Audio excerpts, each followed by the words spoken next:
Ma'am, there's been a change. Your family moved your reservation to the Roadside Inn across town. They said it would be more appropriate for someone your age. That night, sitting in a dingy motel room with a broken air conditioner while my own family celebrated in luxury suites I had paid for, I made 6 phone calls that would expose a scheme 3 years in the making. Within 10 days, I owned every single hotel reservation they'd made for the entire wedding party. My daughter and son-in-law were facing fraud charges, and the family who thought a roadside motel was good enough for their 70-year-old matriarch learned why you should never underestimate someone who built a multi-million-dollar catering empire from nothing. Before we dive into this story, I need you to hit that like button and tell me in the comments, have you ever been dismissed or underestimated because of your age, only to prove them spectacularly wrong? Share your story below, because today you're going to learn that sometimes the people who think they can discard you like yesterday's trash are about to discover they just made the most expensive mistake of their lives. And if you love stories about entitled family members getting exactly what they deserve, make sure you're subscribed with notifications on, because this channel is all about turning your worst humiliations into your greatest victories. Trust me, you won't want to miss what happens next. My name is Margaret Sinclair, and this story is about the Friday evening when I discovered that my own daughter, Jessica, and her husband, Robert, had spent 3 years systematically stealing my money while convincing our entire extended family that I was becoming senile and needed to be managed rather than respected. This is about how they used my granddaughter Caroline's wedding as the perfect opportunity to publicly humiliate me in front of 150 guests, while simultaneously funding their lavish lifestyle with money they'd embezzled from my business accounts. What they didn't understand was that the woman they'd relegated to a roadside motel had built Sinclair Catering from a single catering cart in 1975 into the premier event planning company in the Pacific Northwest, with annual revenues exceeding $8 million and a client list that included Fortune 500 companies, professional sports teams, and some of the most influential families in Oregon. They'd mistaken my generosity for weakness, my trust for stupidity, and my age for vulnerability. They were about to learn that 70 years of life experience had taught me exactly how to identify fraud, document theft, and destroy people who betrayed my trust. The business skills that had built my empire were about to be turned against the family members who thought they could steal from me without consequences. Caroline's wedding to James Mitchell had been planned for 18 months, with a guest list that read like a who's who of Portland's social and business elite. The ceremony was scheduled for Saturday evening at the historic Columbia River Gorge Hotel, followed by a reception that Jessica and Robert had insisted on planning to take the burden off my shoulders. The total cost was approaching $200,000, money that I'd agreed to contribute as my wedding gift to Caroline, believing I was helping to create the perfect celebration for my only granddaughter's special day. What I hadn't realized was that Jessica and Robert had been systematically inflating every expense, pocketing the difference, and using the wedding planning process as cover for their most ambitious theft yet. The floral arrangements I'd approved for $8,000 had actually cost $3,500. The photographer I'd supposedly hired for $5,000 was actually charging $2,800. The catering contract I'd signed for $45,000 was being fulfilled by my own company for $22,000, with Jessica and Robert keeping the $23,000 difference. But the hotel accommodations represented their most brazen theft. I'd authorized Jessica to book a block of rooms at the Four Seasons Portland for out-of-town guests, with presidential suites for immediate family members and standard luxury rooms for extended relatives and close friends. The total accommodation budget was $85,000 for the weekend. Money I'd transferred to Jessica's account 6 weeks before the wedding with explicit instructions about room assignments and guest comfort. What I discovered that Friday evening was that Jessica had actually booked the same accommodations for $31,000, had kept the $54,000 difference, and had planned to hide the theft by claiming that several guests had canceled at the last minute, requiring adjustments to the original arrangements. The roadside motel where I'd been relegated wasn't a last-minute accommodation change. It was a calculated humiliation designed to make me appear confused and unreliable in front of our most important family and social connections. The Four Seasons. Portland on Friday evening had been buzzing with the kind of elegant energy that accompanies high-profile social events. The lobby was filled with beautifully dressed guests checking in for Caroline's wedding weekend, and I'd felt proud and excited to be hosting such a memorable celebration for my granddaughter's special day. I'd approached the front desk with my confirmation email and credit card, expecting to be escorted to the suite Jessica had described as perfect for the mother of the bride.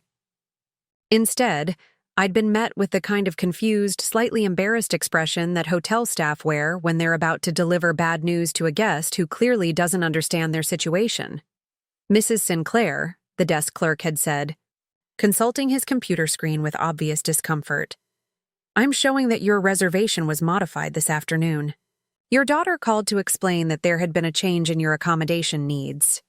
The modification, he'd explained, had moved me from a luxury suite at the Four Seasons to a standard room at the Roadside Inn, a budget motel 15 miles, away in a part of town where most guests were long-haul truckers, traveling salespeople, and people whose credit cards had been declined at better establishments. Jessica had apparently told the hotel staff that I'd specifically requested simpler accommodations because the Four Seasons was too overwhelming for someone my age. "She seemed very concerned about your comfort level," the clerk had continued, his tone suggesting he believed he was being helpful. "She mentioned that you'd been having some difficulties with confusion lately, and that a quieter environment would be better for your mental state." Mental state. My own daughter had told the staff at Portland's most prestigious hotel that I was suffering from cognitive decline and needed to be treated like an invalid who couldn't handle sophisticated accommodations. In front of guests who knew me as a successful business owner, Jessica had positioned me as a woman whose family needed to make decisions for her because she was no longer competent to manage her own affairs. The drive to the Roadside Inn had been one of the most humiliating experiences of my 70 years of life. The contrast between the Four Seasons' elegant lobby and the motel's cracked parking lot filled with aging vehicles had been stark enough.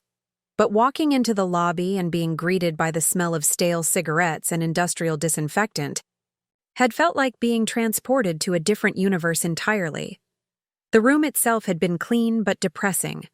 Industrial carpeting with mysterious stains, a television that required manual channel changing, a bathroom with water pressure that barely qualified as a trickle, and an air conditioning unit that made mechanical noises but produced no cool air. The view from my window was the motel's dumpster and a gas station, where people were conducting transactions that I preferred not to examine too closely. But the most devastating aspect of the situation hadn't been the physical discomfort. It had been the realization that while I was sitting in this roadside motel, my family was enjoying luxury accommodations that I had paid for, celebrating an event that I had funded, with people who believed I was too mentally incompetent to participate in normal family functions. Sitting on the motel room's uncomfortable bed, listening to the air conditioner's mechanical death rattle, I'd made the decision that would change everything. Instead of accepting this humiliation as an unfortunate misunderstanding, I was going to find out exactly what Jessica and Robert had been doing with my money and why they'd felt comfortable treating me like an inconvenience to be hidden away. The first phone call had been to my business manager, Patricia Wong, who'd been handling Sinclair Catering's financial operations for the past 12 years. Patricia was one of the most detail-oriented people I'd ever worked with, and she had access to all my business and personal accounts through our management agreement. "Margaret," Patricia had said, her voice immediately concerned when I'd explained where I was calling from, "Something is definitely wrong. I've been reviewing the wedding expenses you authorized, and the numbers don't match what's actually been charged to your accounts." Patricia's preliminary investigation, conducted while I waited on the phone, had revealed discrepancies that went far beyond the hotel accommodations. The wedding expenses that Jessica had been reporting to me were consistently 40 to 60% higher than the actual charges appearing on my account statements. More disturbing, there were additional charges for services and vendors that I'd never approved, all authorized by someone using forged versions of my signature. "Margaret, this isn't just wedding expense inflation," Patricia had said, her voice taking on the serious tone she used when discussing major business problems. "Someone has been systematically diverting funds from your accounts for months, maybe years. The pattern suggests this has been going on much longer than just wedding planning."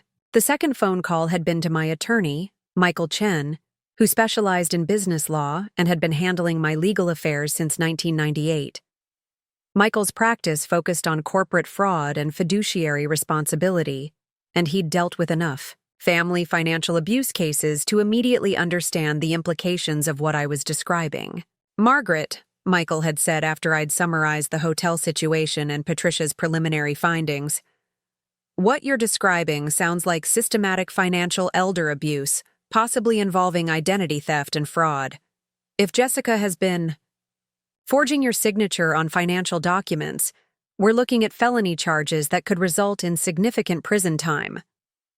Michael had explained that family financial abuse cases often followed predictable patterns. Trusted relatives would gradually increase their access to elderly family members' finances, then begin redirecting funds for personal use while creating narratives about the victim's declining mental capacity to justify taking control of their assets. "The hotel incident isn't just cruel, it's strategic," Michael had continued. "By publicly positioning you as someone who needs family management of basic decisions, Jessica is creating a paper trail that could be used to support claims of your incompetence if you ever tried to challenge their financial control." The third phone call had been to my accountant, David Kim, who maintained detailed records of all my business and personal financial activities. David's analysis had been even more alarming than Patricia's initial findings. According to his records, Jessica had been accessing my accounts using what appeared to be legitimate authorization documents, but the signatures on these documents were sophisticated forgeries that had been created over an extended period. "Mrs. Sinclair," David had said, "I've identified at least 47 unauthorized transactions over the past 3 years, totaling approximately $340,000. The pattern suggests someone with detailed knowledge of your financial habits and account structures. This isn't random theft. It's systematic embezzlement by someone with intimate access to your personal information." The unauthorized transactions had included everything from luxury vacation charges to private school tuition payments for Caroline, credit card payments for Jessica and Robert's personal expenses, and even mortgage payments on a vacation property they'd purchased without my knowledge. All of these expenses had been cleverly disguised as legitimate business or family expenses, with forged authorization documents that would have been difficult to detect without detailed forensic analysis. The fourth phone call had been to Caroline herself, and this conversation had revealed the most heartbreaking aspect of Jessica and Robert's betrayal. Caroline had been told that I was developing early-stage dementia, that my behavior had become increasingly erratic and concerning, and that the family had been working together to protect me from making decisions that might be harmful to my health and financial security. "Grandma Maggie," Caroline had said, her voice filled with the kind of patient concern people use when speaking to someone they believe is mentally impaired. "Mom told me about your confusion episodes. We all just want to make sure you're safe and comfortable. The motel arrangement is just temporary until we can figure out better long-term care options for you." Care options. My own granddaughter believed that I needed to be placed in some kind of supervised living arrangement because I was no longer capable of managing my own affairs. Jessica and Robert had spent months convincing our entire family that I was becoming a danger to myself, using fabricated stories about forgotten appointments, confused conversations, and financial mistakes that had actually been their own theft disguised as my incompetence. "Caroline," I'd said, keeping my voice calm and clear, I need you to understand something very important. I am not suffering from dementia or any other cognitive impairment. I am 70 years old, not mentally incapacitated.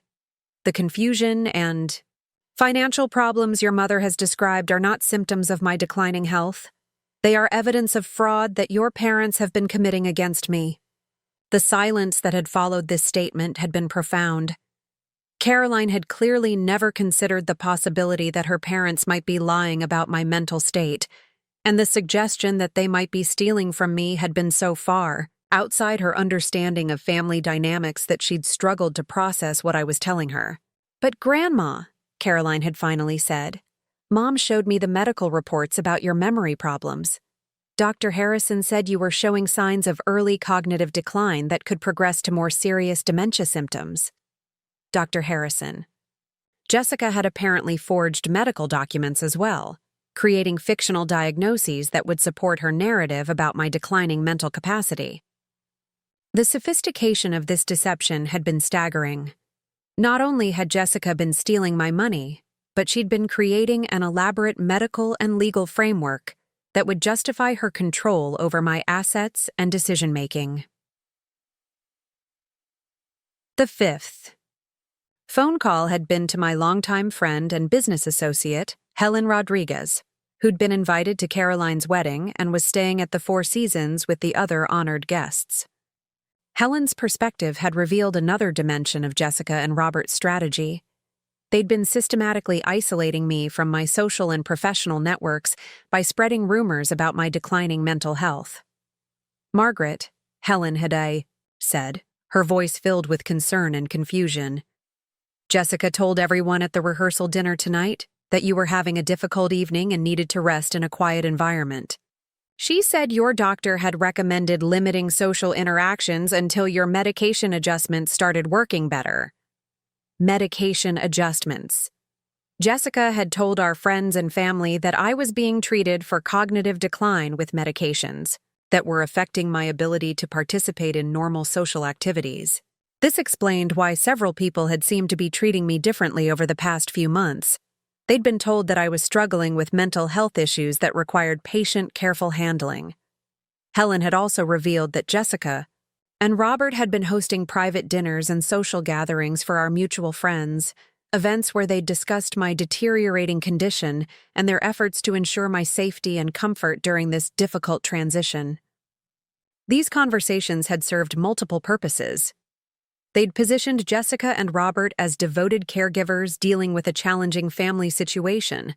They'd prepared our social circle to expect changes in my behavior and capabilities, and they'd created a support network that would validate their eventual decisions about my care and living arrangements. "Margaret, I have to ask," Helen had said, "how are you feeling? Jessica mentioned that you'd been having episodes of confusion and memory loss that were becoming more frequent and concerning. She said the family was working with specialists to develop a care plan that would keep you safe." Episodes of confusion, memory loss, care plan. Jessica had created an entire fictional medical narrative that explained every aspect of her increasing control over my life. Any resistance I might offer to their financial management would be dismissed as evidence of my cognitive decline. Any attempts to maintain my independence would be seen as dangerous denial of my deteriorating condition. The sixth and final phone call that night had been to my business partner and longtime friend, Thomas Mitchell, no relation to Caroline's fiancé, who served as co-president of Sinclair Catering and who'd been concerned about some recent changes in my business behavior and decision-making. "Margaret," Thomas had said, "I've been worried about you for weeks. Some of the financial decisions you've been making recently seemed uncharacteristic, and Jessica mentioned that you'd been having some health issues that might be affecting your judgment." The uncharacteristic financial decisions had actually been Jessica's unauthorized transactions, conducted using forged authorization documents that made it appear as though I was making increasingly poor business choices. Jessica had been gradually undermining my professional reputation by creating a pattern of financial mismanagement that could be attributed to my declining mental capacity. Thomas had explained that Jessica had contacted him several times over, the past 6 months, expressing concern about my ability to continue managing the business effectively. She'd suggested that the family was considering options for transitioning some of my responsibilities to younger, more capable hands, and she'd asked about the possibility of selling my ownership stake in the company to ensure my financial security during my declining years. She seemed genuinely concerned about your well-being, Thomas had continued, and she mentioned that you'd been resistant to discussing these issues directly because you were having difficulty accepting the changes in your cognitive abilities. Resistant to discussing, difficulty accepting. Jessica had anticipated that I would resist their efforts to control my assets, and she'd preemptively explained this resistance as evidence of my denial about my mental decline. Any attempt I made to maintain control over my business or finances would be interpreted as proof that I was too impaired to make rational decisions about my own welfare.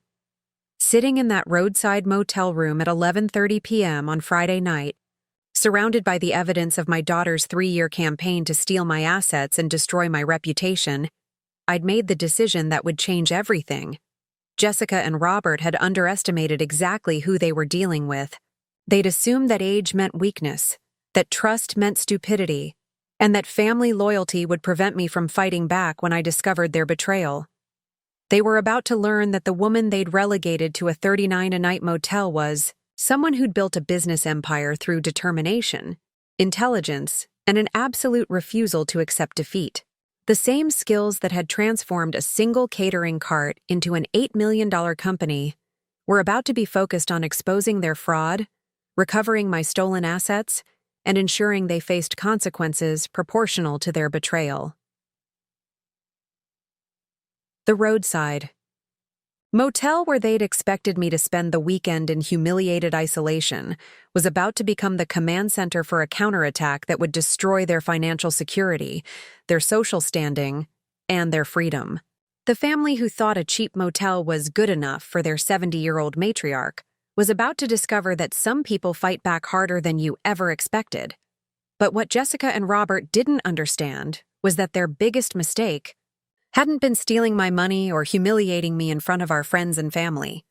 Their biggest mistake had been underestimating exactly how much power I still had, exactly how many resources I could deploy when threatened, and exactly how devastating my response would be when someone tried to destroy everything I'd spent 7 decades building. The wedding weekend they'd planned as my final humiliation was about to become their complete destruction. And it all started with 6 phone calls from a roadside motel room where they'd expected me to quietly accept their version of my diminished reality. Sometimes the people who think they can discard you like yesterday's trash are about to discover they've awakened someone with nothing left to lose and everything to fight for. Jessica and Robert were about to get the most expensive education of their lives about what happens when you try to steal from someone who's spent 70 years learning exactly how to win. To understand how I reached that moment of complete betrayal, in a roadside motel room, you need to know about the empire I'd built before Jessica decided it belonged to her. A business born from necessity, forged through determination, and grown through the kind of relentless work ethic that Jessica had, apparently mistaken for senility. Sinclair Catering had started in 1975 when I was 21 years old, recently divorced, and facing the reality of raising my 3-year-old daughter Jessica as a single mother with exactly $247 in my checking account and no marketable skills beyond a high school diploma and an unfortunate talent for trusting people who didn't deserve it. My ex-husband, Richard Sinclair, had left us for his secretary 6 months after Jessica's birth, taking our savings, our car, and any illusions I'd had about depending on other people for my security. I'd been living in a 1-bedroom apartment in Southeast Portland, working as a waitress at Denny's for $2.30 an hour, plus tips that barely covered rent and basic groceries. Jessica spent her days at a discount daycare center that smelled like industrial disinfectant and featured caregivers who seemed more interested in their cigarette breaks than child development. Every night, I'd come home exhausted, pick up my daughter from daycare, and try to figure out how to create a better life for both of us, with resources that never seemed adequate for our basic needs. The inspiration for Sinclair. Catering had come from desperation rather than entrepreneurial vision. Mrs. Catherine Murphy, an elderly woman who lived in the apartment next to ours, had mentioned that her church was looking for someone to provide simple refreshments for their weekly Bible study meetings. They couldn't afford professional catering, but they were willing to pay $35 per week for coffee, sandwiches, and homemade cookies for 25 people. "Margaret," Mrs. Murphy had said, "you make the best chocolate chip cookies I've ever tasted. Why don't you talk to Pastor Williams about providing refreshments for our group? It's not much money, but it might help with your expenses." $35 per week represented nearly 20% of my monthly income, money that could mean the difference between paying the electric bill on time or choosing between electricity and groceries. But more importantly, it represented the possibility of doing something that I was genuinely good at, something that brought people joy instead of just fulfilling basic service requirements.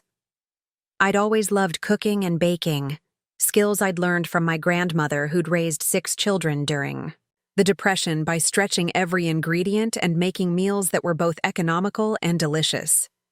During my brief, unhappy marriage, cooking had been my refuge, the one area where I felt competent and creative while everything else in my life was controlled by a husband who treated me like an inconvenience he'd been unfortunate enough to marry. The meeting with Pastor Williams at Sacred Heart Community Church had been one of the most nerve-wracking experiences of my young life. I'd dressed in my best outfit, a navy blue dress I'd worn to my wedding, and a pair of shoes that were developing holes in the soles, but still looked presentable from a distance.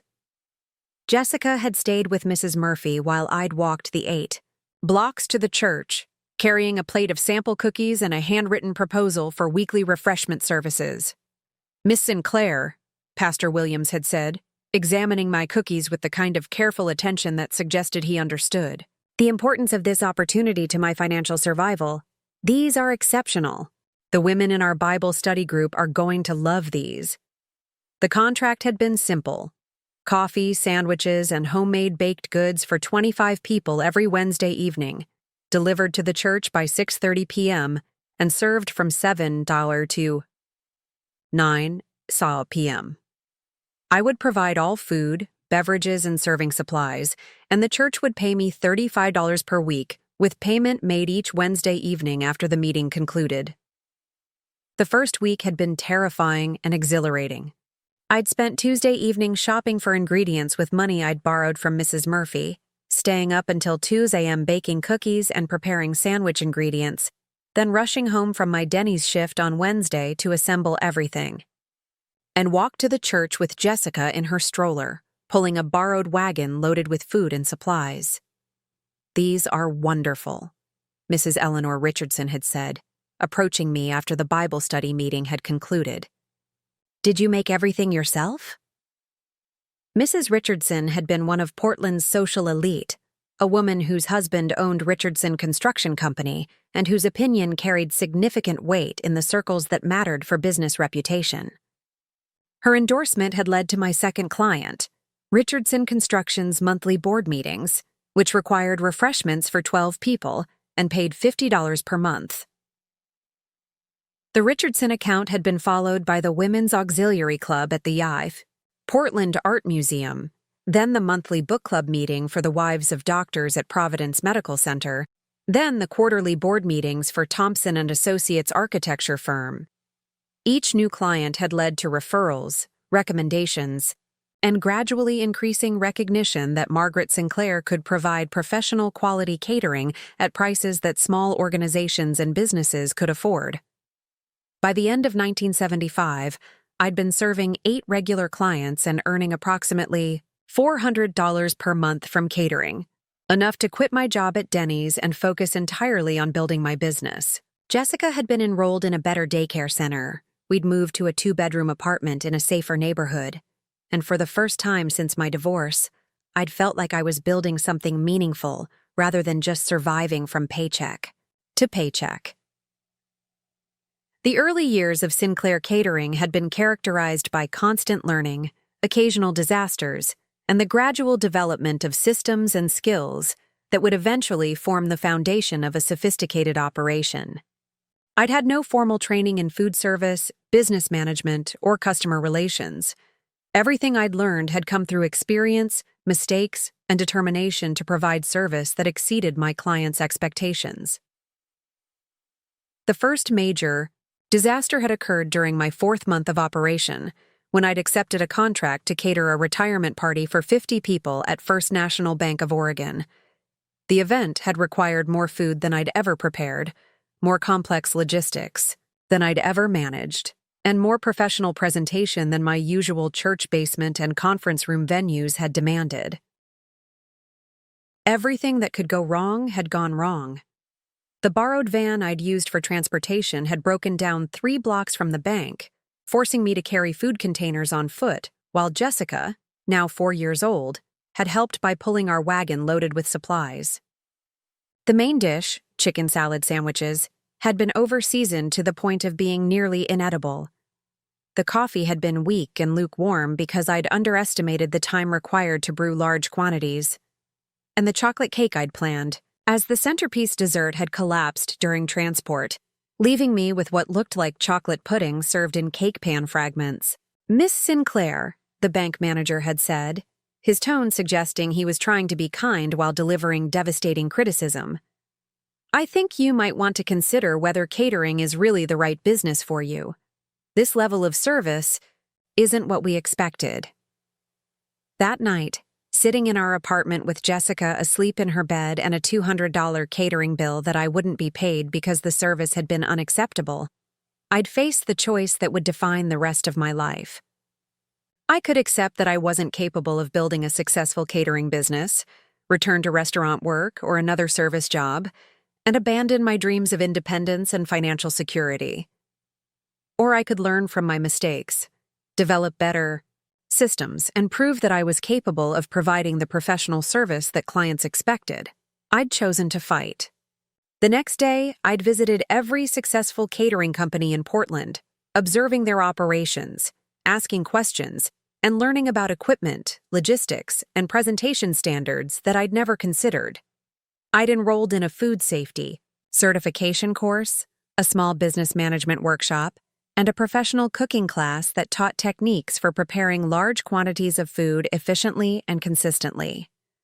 More importantly, I'd developed relationships with other women who were building service businesses, creating an informal network of mutual support and shared expertise that had provided both practical advice and emotional encouragement during the most challenging periods of business development. The transformation of Sinclair Catering from a struggling one-woman operation to a legitimate business had begun in 1977, when I'd received a call that would change everything.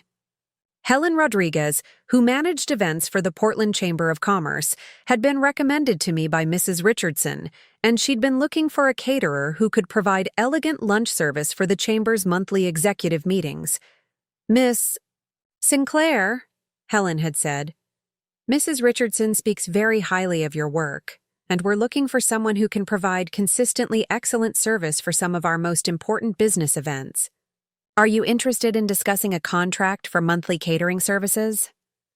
The Chamber of Commerce contract had been worth $300 per month, but more importantly, it had provided exposure to Portland's business leadership and had established my reputation among people who had the authority to hire catering services for major corporate events.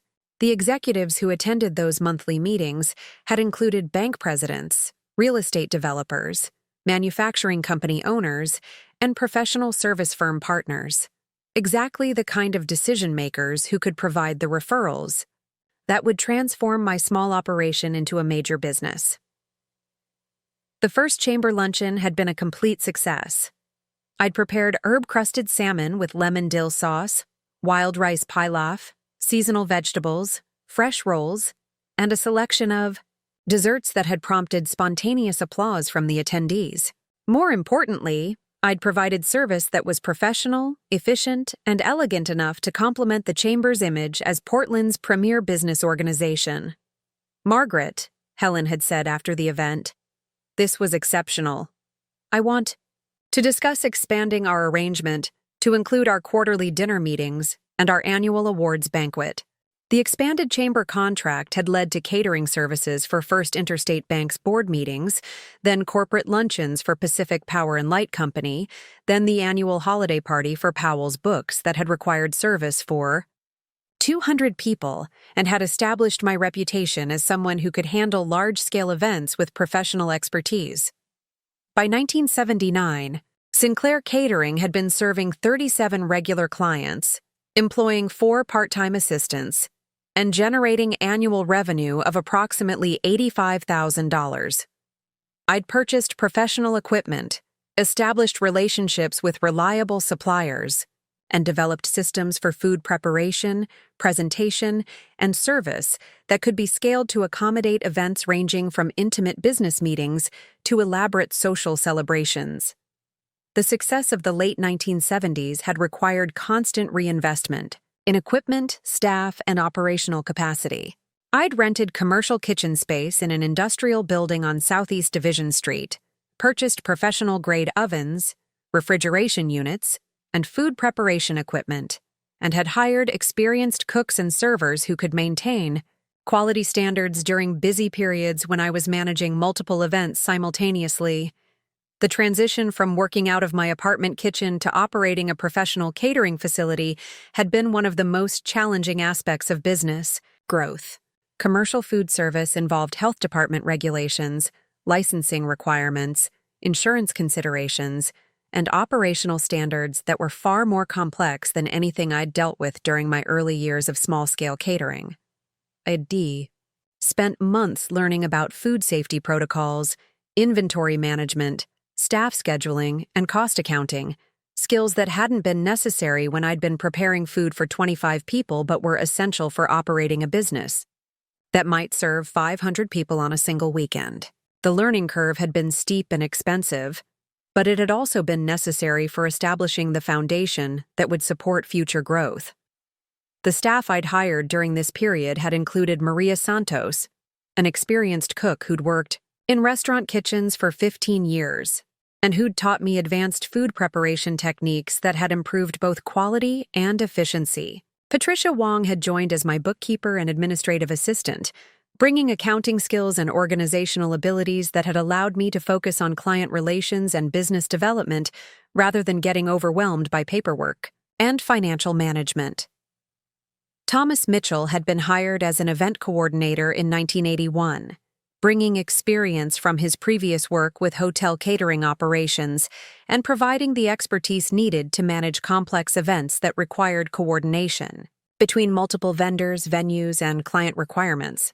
Thomas had quickly proven himself to be not just an employee, but a strategic partner who understood both the operational and business development aspects of growing a catering company. The event that had transformed Sinclair Catering from a successful local business to a major player in the Pacific Northwest catering industry had been the 1982 Portland International Film Festival's opening night gala. The festival organizers had been looking for a caterer who could provide elegant dinner service for 400 guests, including film industry executives, local political leaders, and major donors who expected service that would reflect the event's importance and sophistication. "Margaret," the festival director had said during our initial meeting, "we need someone who can provide world-class service for people who are accustomed to the best restaurants and hotels in major cities. This event will be covered by regional media, and the catering needs to be impressive enough to enhance Portland's reputation as a cultural destination." The contract had been worth $25,000, more than I'd ever earned from a single event, but it had also required a level of menu sophistication, presentation elegance, and service coordination that had pushed every aspect of my operation to its limits. I'd spent weeks developing menu options, coordinating with the venue staff, and preparing my team for an event that would either establish our reputation at the highest level of the industry or expose our limitations in front of Portland's most influential people. The gala had been a spectacular success. The menu had featured Pacific Northwest salmon prepared with locally sourced ingredients, Oregon wine pairings, and desserts that had showcased regional specialties in presentations. that had been both elegant and distinctively Northwestern. The service had been flawless, the presentation had been magazine-worthy, and the client satisfaction had been overwhelming. "Margaret," the festival director had said after the event, "this was absolutely perfect. You've created something that rivals the best catering I've experienced in San Francisco or Seattle. We want to discuss having Sinclair Catering handle all our major events going forward." The film festival's success had led to catering contracts for the Portland Opera's fundraising galas, the Oregon Symphony's donor events, the Portland Art Museum's exhibition openings, and corporate celebrations for companies like Nike, Intel, and Columbia Sportswear that had required service sophisticated enough to impress executives, clients, and media representatives from around the world. By 1985, Sinclair Catering had become the premier catering company in Portland, with annual revenues exceeding $2 million and a staff of 25 full-time employees. We'd catered events for 3 Oregon governors, numerous corporate headquarters, grand openings, and social celebrations for some of the Pacific Northwest's most prominent families. The business had grown far beyond simple food service to become a comprehensive event planning company that could coordinate everything from intimate business dinners to elaborate wedding celebrations involving hundreds of guests. Our services had included menu development, venue coordination, floral arrangements, entertainment booking, and complete event management that allowed clients to focus on enjoying their celebrations rather than worrying about logistics. The reputation I'd built had been based on 3 fundamental principles that had guided every aspect of our operation. Exceptional food quality that showcased Pacific Northwest ingredients and culinary traditions, flawless service that anticipated client needs and exceeded expectations, and creative presentation that made every event memorable and distinctive. These principles had been developed through years of experience, learning from both successes and failures, and constantly pushing ourselves to improve every aspect of our operation. The attention to detail that had characterized Sinclair Catering had become legendary among Portland's social and business elite, and our waiting list for major events had sometimes extended 6 months in advance.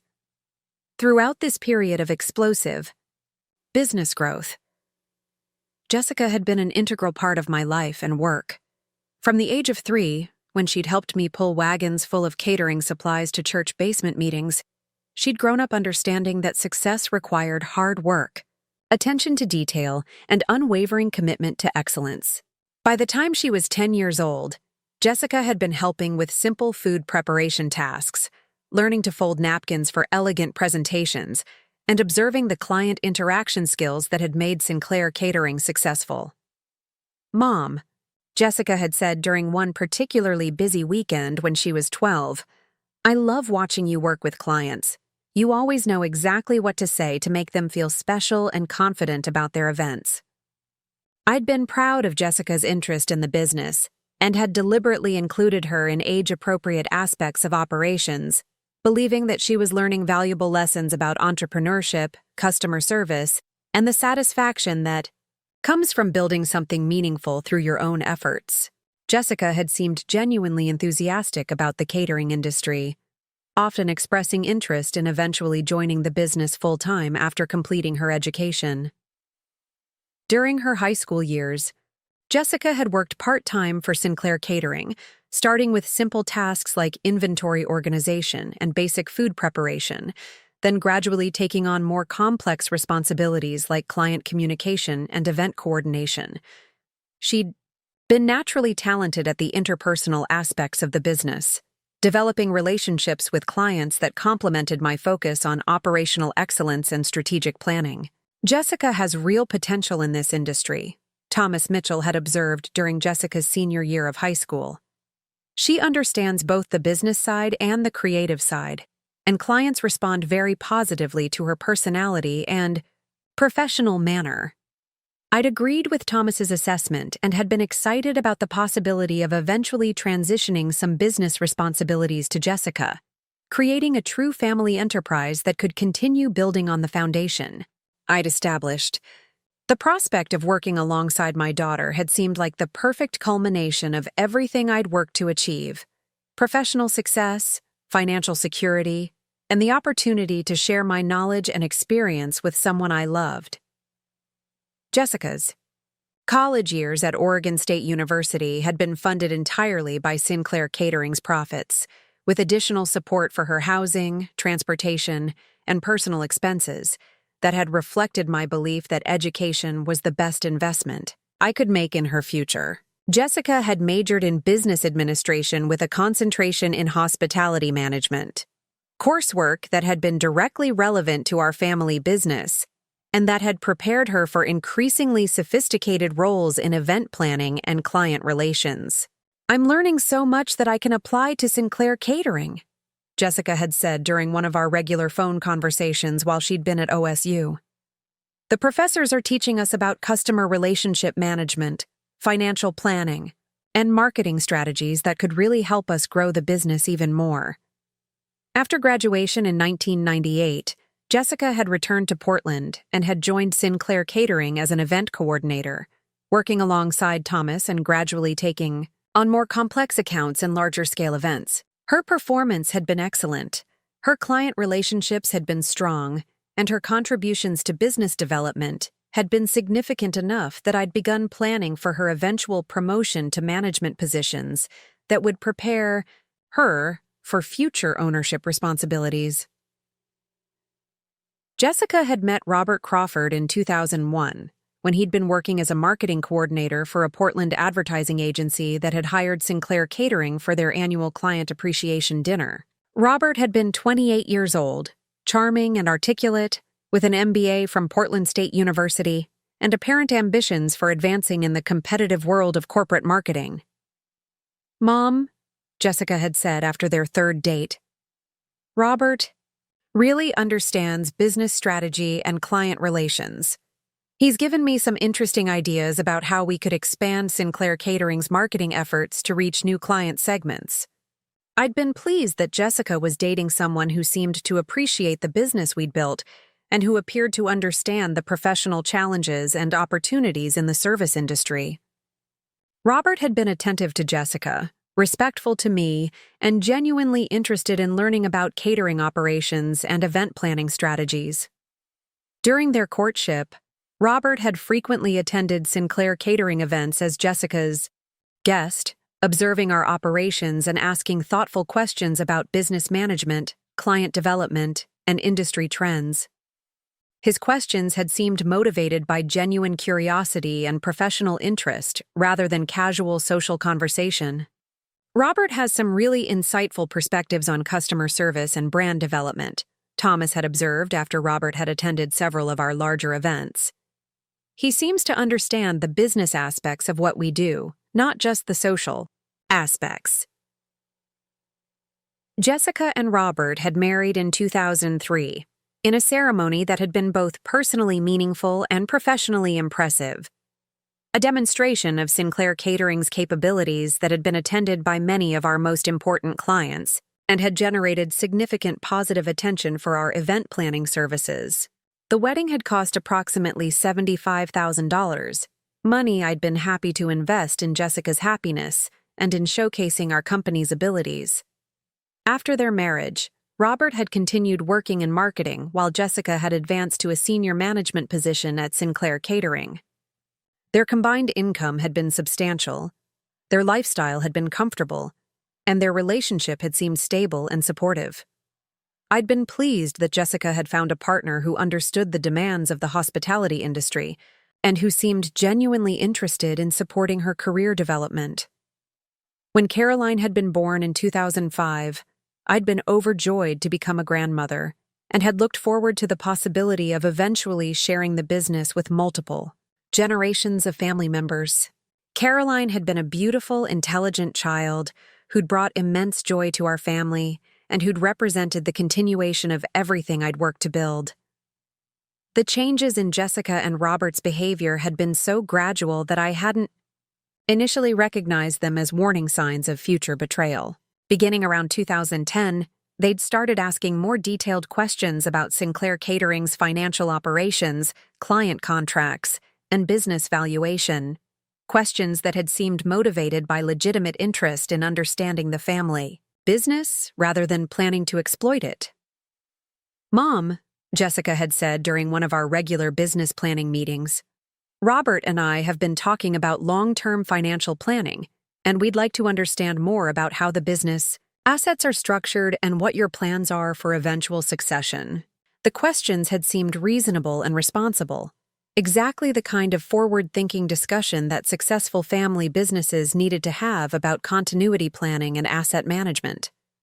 I'd been pleased that Jessica and Robert were taking a mature approach to understanding their potential future roles in the company and their responsibilities for maintaining its success. Over the following months, Jessica had gradually requested access to more detailed financial information, business contracts, and operational data, explaining that she wanted to understand every aspect of the company in preparation for taking on greater management responsibilities. I'd been happy to share this information, believing that transparency and education were essential for preparing Jessica to eventually assume leadership of the business. "I want to make sure I understand all the legal and financial aspects of the business," Jessica had explained when she'd asked for copies of our banking agreements, insurance policies, and vendor contracts.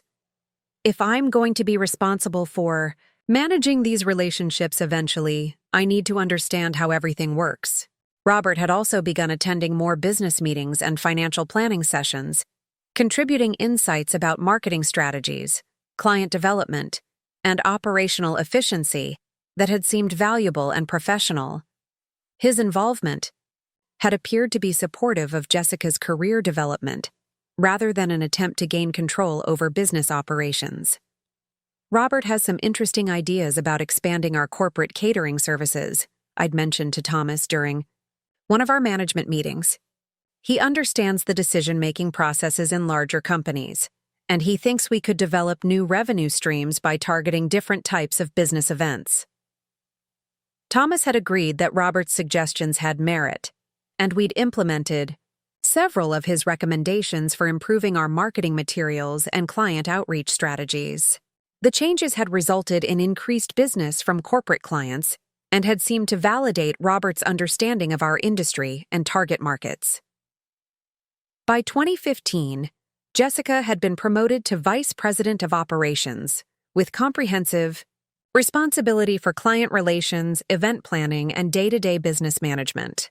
The promotion had included authorization to sign contracts, approve expenses, and make financial decisions within specified limits, authority that had been necessary for efficient operations, but that had also provided access to company resources that could be misused by someone with fraudulent intentions. "I'm so proud of how Jessica has grown into her leadership role," I'd told Patricia Wong during one of our quarterly financial reviews. "She's really become an essential part of the business operation, and clients respond very positively to her management style." Patricia had agreed that Jessica's performance had been excellent, and the financial results during Jessica's tenure as vice president had been consistently strong. Revenue had continued growing, client satisfaction had remained high, and operational efficiency had improved in several key areas. There had been no obvious signs that Jessica was misusing her authority or diverting company resources for personal benefit. Robert had also become more involved in business planning and financial management, attending board meetings and participating in strategic planning sessions that had previously been limited to myself, Thomas, and Patricia. His contributions had continued to seem valuable and professional, and his suggestions had often resulted in improved business performance. "Robert really understands the financial aspects of running a service business," Thomas had observed. "His recommendations about cost management and revenue optimization have been very helpful." During this period, I'd also begun including Jessica and Robert in discussions about my personal financial planning, estate planning, and retirement preparations. These conversations had seemed like responsible family planning, ensuring that they understood my assets, my long-term care preferences, and my expectations for the eventual transfer of business ownership. "Mom," Jessica had said during one of these planning sessions, Robert and I want to make sure we understand all aspects of your financial situation so we can help you make the best decisions about retirement and estate planning. We want to ensure your security and peace of mind. I'd appreciated their apparent concern for my welfare and had shared detailed information about my investment accounts, retirement savings, insurance policies, and business ownership structure. This transparency had seemed like appropriate family financial planning rather than providing information that would later be used to facilitate theft and fraud. Looking back from that roadside motel room, I could see warning signs that I'd missed or misinterpreted during the years when Jessica and Robert had been positioning themselves to steal from me. Their increasing interest in financial details had been accompanied by subtle changes in their lifestyle that should have raised questions about the sources of their funding. By 2018, Jessica and Robert had been living well beyond what their combined salaries should have supported. They'd purchased a luxury home in the Pearl District, had been taking expensive vacations to Europe and Asia, and had been sending Caroline to an exclusive private school that cost more than $20,000 per year in tuition and fees. When I'd asked about their ability to afford these expenses, they'd explained that Robert's marketing career had been very successful and that they'd been careful with their investments and savings. "We've been really disciplined about financial planning," Robert had said when I'd complimented them on their beautiful new home. "We've been maximizing our investment returns and taking advantage of some excellent opportunities in real estate and stock markets." Their explanations had seemed plausible, and I'd been proud that they were achieving financial success through their own efforts. I hadn't considered the possibility that their affluent lifestyle was being funded by money they'd been stealing from my accounts using forged authorization documents. There had also been changes in how Jessica and Robert had related to me personally, changes that I'd attributed to the natural evolution of family relationships as children mature and establish their own identities and priorities. They'd become less available for family gatherings, less interested in spending time together outside of business contexts, and less communicative about their personal lives and future plans. Jessica and Robert seemed so busy with their own lives. I'd mentioned to Thomas during one of our conversations about family dynamics. "I suppose that's natural when people reach their 40s and have their own responsibilities and interests." Thomas had agreed that family relationships naturally change over time, and neither of us had considered that Jessica and Robert's increasing distance might be related to guilt about their fraudulent activities or strategic preparation for isolating me from family support when their theft was eventually discovered. Most significantly, I'd failed to recognize that Jessica's requests for increasing authority over business operations and access to financial information had been motivated by criminal intent rather than professional development. Her questions about account structures, authorization procedures, and financial management systems had been reconnaissance for fraud rather than preparation for legitimate business responsibility. The business empire I'd built through 43 years of hard work had ironically become the foundation that made Jessica and Robert's theft possible. Sinclair Catering's success had generated substantial cash flow, maintained multiple business accounts, and involved complex financial transactions that could be manipulated by someone with authorized access and detailed knowledge of operational procedures. The trust-based family business structure that had been essential for operational efficiency had also created vulnerabilities that could be exploited by family members with fraudulent intentions. Jessica's legitimate authority to approve expenses and sign contracts had provided cover for unauthorized transactions, and the family's access to financial information had enabled sophisticated forgery and identity theft. More fundamentally, my success had created wealth that was attractive to thieves, assets that could be stolen and converted to personal use, and financial complexity that could disguise fraud for extended periods. The very achievements that I'd been most proud of had become the targets for betrayal by the people I'd trusted most completely. Sitting in that motel room, understanding the full scope of how my life's work had been systematically stolen by my own daughter, I'd realized that Jessica and Robert had been planning this betrayal for years, using their positions in my business and family to position themselves for the ultimate theft. They'd studied my operations, documented my procedures, and prepared forged documents that would allow them to steal my assets while creating a legal and medical framework that would prevent me from fighting back. But what they hadn't anticipated was that the same intelligence, determination, and business expertise that had built Sinclair Catering would be turned against them when their theft was discovered. The woman they'd underestimated as a confused elderly victim was actually someone with the resources, connections, and strategic thinking ability to destroy their lives completely. The foundation they'd tried to steal was about to become the platform for their complete destruction. And it would all begin with a 70-year-old woman in a roadside motel who decided that some betrayals deserved consequences that would last a lifetime. Looking back from that roadside motel room where Jessica had relegated me like discarded furniture, I couldn't help but remember the golden period from 2015 to 2020, when our family relationship had seemed perfect and our business partnership had reached heights I'd never imagined possible. These had been the years when I'd trusted Jessica and Robert completely, when I'd believed we were building something together that would last for generations, and when every success had felt like validation that family businesses really could combine love with prosperity. It was during this period that Jessica had truly come into her own as a business leader, demonstrating capabilities that had made me incredibly proud and had convinced me that Sinclair Catering's future was secure in her hands.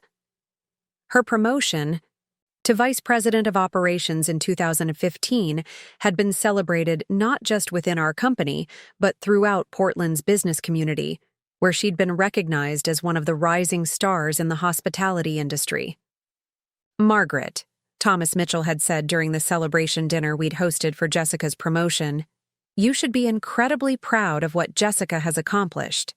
She's developed into one of the most capable event planning executives I've ever worked with, and clients genuinely love working with her." The praise had been well-deserved. Jessica's client relationships had been exceptional, her operational management had been flawless, and her contributions to business development had resulted in our most profitable years ever.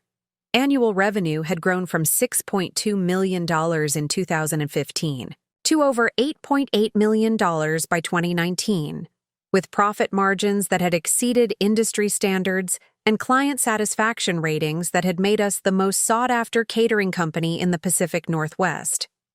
What I'd interpreted as evidence of Jessica's growing maturity and business acumen had actually been the result of her systematic theft from company and personal accounts, money that had funded the improvements, equipment purchases, and marketing investments that had driven our exceptional growth. The success I'd been so proud of had been built on stolen funds, and the daughter I'd been celebrating had been using her position to rob me while accepting my praise for achievements that had been financed through fraud. But during those golden years, everything had seemed perfect. Jessica had appeared to be the ideal successor, intelligent, hardworking, creative, and completely committed to maintaining the standards and values that had made Sinclair Catering successful. Our working relationship had been harmonious and productive, with Jessica handling day-to-day operations while I'd focused on strategic planning, major client relationships, and the kind of high-level business development that had continued expanding. Our market presence. One of Jessica's most successful initiatives during this period had been the expansion of our wedding planning services, a market segment that had generated substantial revenue and had enhanced our reputation as a full-service event planning company. Jessica had argued convincingly that weddings represented an underexploited opportunity for Sinclair Catering, pointing out that affluent couples were willing to pay premium prices for comprehensive event planning that eliminated stress and ensured perfection. "Mom," Jessica had said during one of our strategic planning meetings in 2016, "I think we're missing a huge opportunity in the wedding market. We have all the capabilities needed to provide complete wedding planning services, and the profit margins are significantly higher than corporate catering. I'd like to develop a dedicated wedding planning division." The proposal had made perfect business sense. We'd already been catering weddings for years, But we'd been limiting our services to food and beverage provision rather than offering the comprehensive planning services that could command much higher fees. Jessica's market research had shown that Portland couples were increasingly seeking event planners who could coordinate every aspect of their celebrations, from venue selection to entertainment booking to floral arrangements. I'd been enthusiastic about Jessica's proposal and had authorized the investment needed to establish our wedding planning division. The startup costs had included hiring specialized staff, developing marketing materials, establishing relationships with vendors and venues, and purchasing the equipment and inventory needed to provide comprehensive event planning services. I think this could add $2 million annually to our revenue within 3 years, Jessica had projected, presenting detailed financial analyses that had supported her optimistic projections. The wedding market in Portland is growing rapidly, and there's definitely demand for high-end planning services. Jessica's projections had been conservative.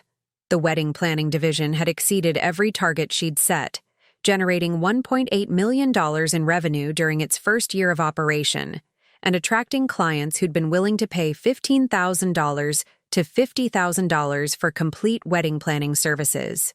The success had been driven by Jessica's exceptional talent for understanding clients' visions and translating them into flawless celebrations that had exceeded expectations. Jessica has a gift for making brides feel completely confident about their weddings, one of our clients had written in a testimonial that we'd featured prominently in our marketing materials. She anticipated needs we didn't even know we had, and created a celebration that was more beautiful than anything we'd imagined. The wedding planning success had led to expansion into other social event planning services, anniversary celebrations, corporate galas, fundraising events, and private parties that had further diversified our revenue streams and had established Jessica as one of Portland's most sought-after event planners. By 2018, the social events division had been generating nearly 40% of our total revenue and had attracted clients from Seattle, San Francisco, and even Los Angeles, who'd been willing to pay premium fees for Jessica's expertise. What I hadn't understood at the time was that Jessica had been systematically inflating the costs of wedding planning services, creating fictional expenses that had allowed her to skim substantial amounts from client payments. The $50,000 wedding that had actually cost $31,000 to execute had provided $19,000 that Jessica had diverted to personal accounts, using forged vendor invoices and fabricated expense reports to conceal the theft. The exceptional growth and success of this period had attracted significant attention from Portland's business community and had resulted in recognition that had validated everything I'd worked to achieve over 4 decades. In 2017, Sinclair Catering had been named Business of the Year by the Portland Chamber of Commerce, an honor that had been particularly meaningful because it had recognized not just our financial success, but our contributions to the community and our reputation for integrity and excellence. Sinclair Catering represents the best of Portland's business community, the chamber president had said during the awards ceremony. They've built a company that combines exceptional service with genuine commitment to their clients and community. Margaret and Jessica Sinclair have created something that makes our entire city proud. The award ceremony had been attended by over 300 of Portland's business and political leaders, and the recognition had generated media coverage that had further enhanced our reputation and had attracted new clients from throughout the Pacific Northwest. I'd been asked to speak at the ceremony, and I'd used the opportunity to acknowledge Jessica's contributions and to express my confidence in our company's future under her leadership. Jessica has brought new energy and vision to Sinclair Catering, I'd said during my acceptance speech. She represents the next generation of leadership that will carry our company forward, while maintaining the values and standards that have made us successful. I'm incredibly proud of what we've accomplished together. The speech had received enthusiastic applause, and several attendees had approached me afterward to compliment Jessica's professionalism and to express their admiration for our family business model. The evening had felt like the pinnacle of everything I'd worked to achieve: professional recognition, family harmony, and confidence in a secure future for the company I'd built. Jessica had also received individual recognition during this period, being named to Portland Business Journal's 40 Under 40 list in 2018 and receiving the Rising Star Award from the Pacific Northwest Event Planning Association in 2019. These honors had been based on her contributions to business growth, her innovation in event planning services, and her leadership in industry professional development activities. Jessica Sinclair represents the future of the event planning industry, the Business Journal profile had stated. She's combined traditional hospitality values with innovative service delivery to create experiences that consistently exceed client expectations. Her leadership at Sinclair Catering has established new standards for excellence in Pacific Northwest event planning. Reading these accolades had filled me with pride and had reinforced my confidence that Jessica was not just a capable successor, but someone who would surpass my own achievements and would take Sinclair Catering to levels of success that I'd never imagined possible.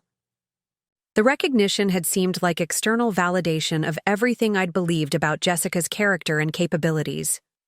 What I'd failed to recognize was that Jessica's business success had been built on stolen money, that her innovation had been financed through fraud, and that her professional recognition had been achieved using resources that she'd embezzled from my accounts. The awards and accolades had been real, but they'd been earned through criminal activity rather than legitimate business accomplishment. Beyond our professional collaboration, the period from 2015 to 2020 had also represented the peak of our personal relationship as mother and daughter.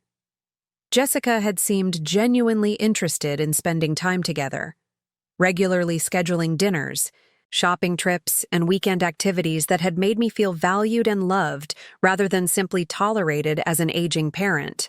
"Mom, I really enjoy our time together," Jessica had said during one of our regular Saturday lunch dates. "I feel like we're not just mother and daughter, but real friends who genuinely enjoy each other's company. I hope we can continue having this kind of relationship for many years to come."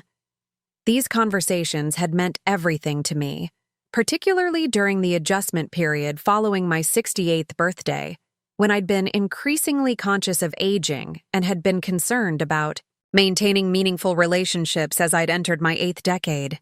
Jessica's apparent desire to spend time together had made me feel that aging didn't have to mean isolation or irrelevance. We'd established regular traditions during this period, monthly shopping trips to downtown Portland where we'd browse boutiques and art galleries, quarterly weekend getaways to coastal resorts where we'd enjoyed spa treatments and fine dining, and annual vacation trips to destinations like Napa Valley, Santa Fe, and Vancouver that had combined relaxation with cultural experiences. "I love traveling with you," Jessica had said during our 2018 trip to Napa Valley, where we'd spent 4 days touring wineries and enjoying gourmet restaurants. "You're such great company, and you know so much about food and wine. These trips are some of my favorite times of the year." The trips had been expensive, typically costing $8,000 to $12,000 for a week-long vacation, but I'd been happy to pay for experiences that had strengthened our relationship and had provided opportunities for the kind of extended conversations that had been difficult to arrange during busy work periods. I'd viewed the travel expenses as investments in our family bond rather than mere entertainment costs. What I'd later discovered was that Jessica had been systematically inflating these travel expenses, booking accommodations and activities that had actually cost 30–40% less than what she'd reported to me, then pocketing the difference while I'd believed I was paying for luxury experiences. The $12,000 Napa Valley trip had actually cost $7,200, with Jessica keeping the $4,800 difference while maintaining the fiction that she was simply helping me plan and book expensive vacations. Jessica had also become increasingly involved in my personal life during this period, offering advice about healthcare decisions, social activities, and financial planning that had seemed motivated by genuine concern for my welfare. She'd accompanied me to medical appointments, had helped research investment opportunities, and had been actively involved in discussions about my estate planning and long-term care preferences.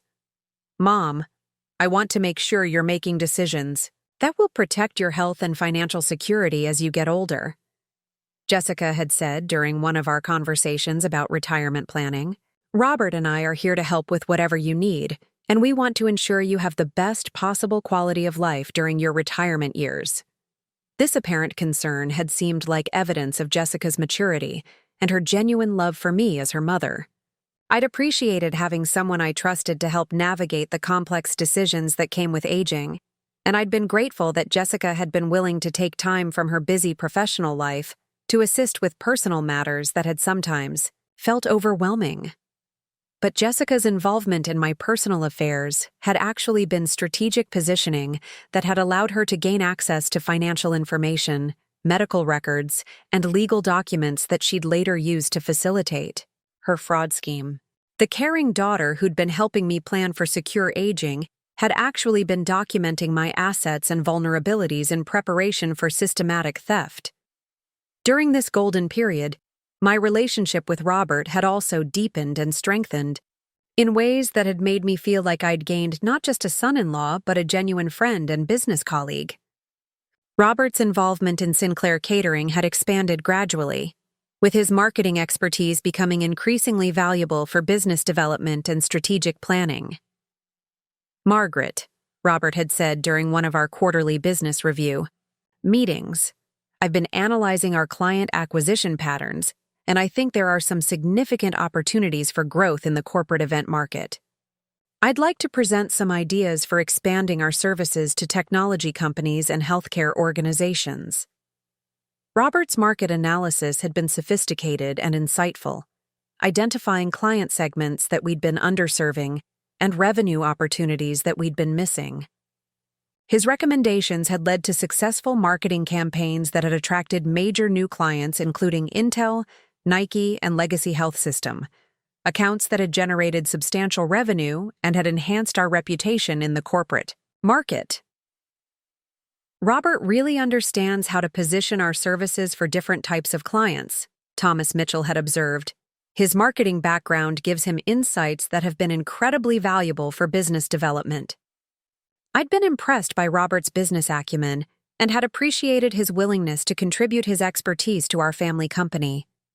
His suggestions had consistently resulted in improved performance, and his professional manner had made him a valuable representative of Sinclair Catering in client meetings and industry events.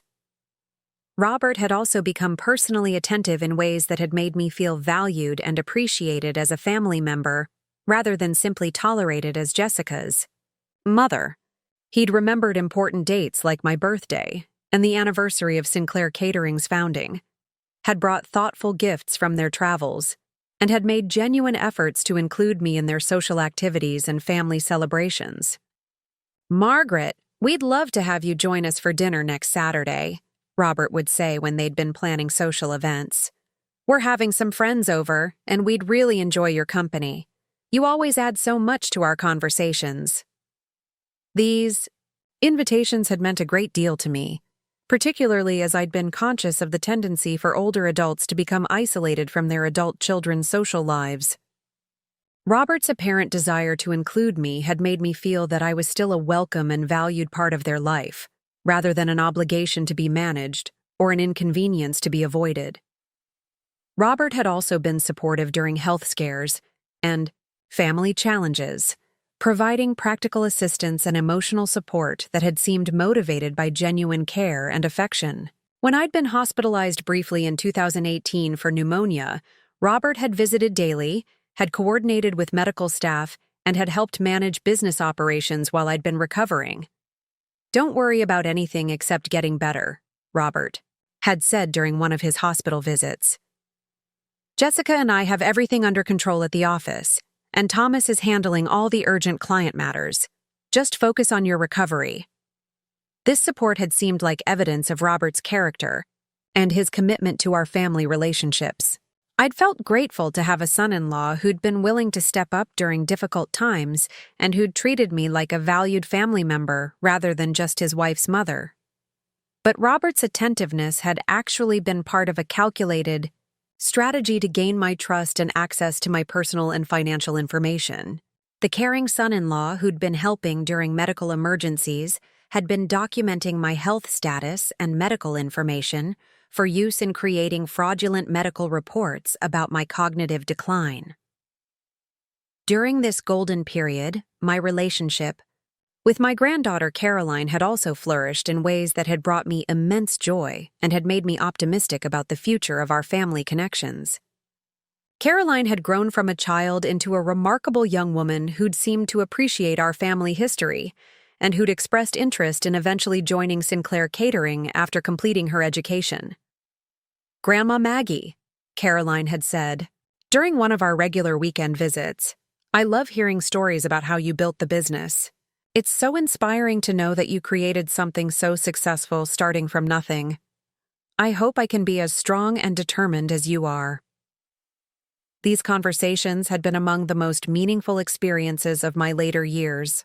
Opportunities to share my life experiences with someone who'd seemed genuinely interested in learning from my successes and failures. Caroline had been an engaged listener who'd asked thoughtful questions about business strategy, career development, and life lessons that had made me feel that my experiences had value and relevance for the next generation.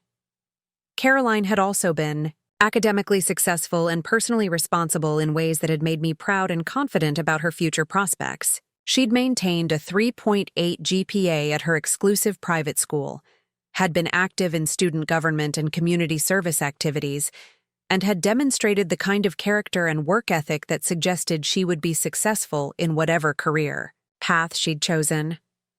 "Caroline is really developing into an exceptional young woman," I'd told Jessica during one of our conversations about family dynamics.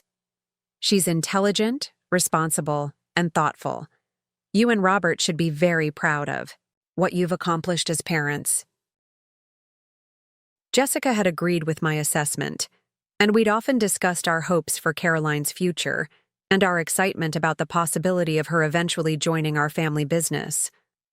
The prospect of 3 generations working together had seemed like the perfect culmination of everything I'd worked to achieve. I'd been actively involved in Caroline's education during this period, paying for academic tutoring, enrichment activities, and educational travel that had been designed to prepare her for success in college and beyond. The investment had totaled approximately $150,000 over 5 years, money that I'd considered well spent on ensuring Caroline's educational opportunities. "Grandma, thank you so much for everything you do for my education," Caroline had written in a thank you note after I'd funded her participation in a summer study program in Europe. "I know how fortunate I am to have these opportunities, and I promise to work hard to make you proud of what I accomplish." Caroline's gratitude had seemed genuine, and her academic performance had justified my investment in her educational development. She'd been accepted to several prestigious universities and had been planning to major in business administration with the eventual goal of joining Sinclair Catering as a third-generation family member.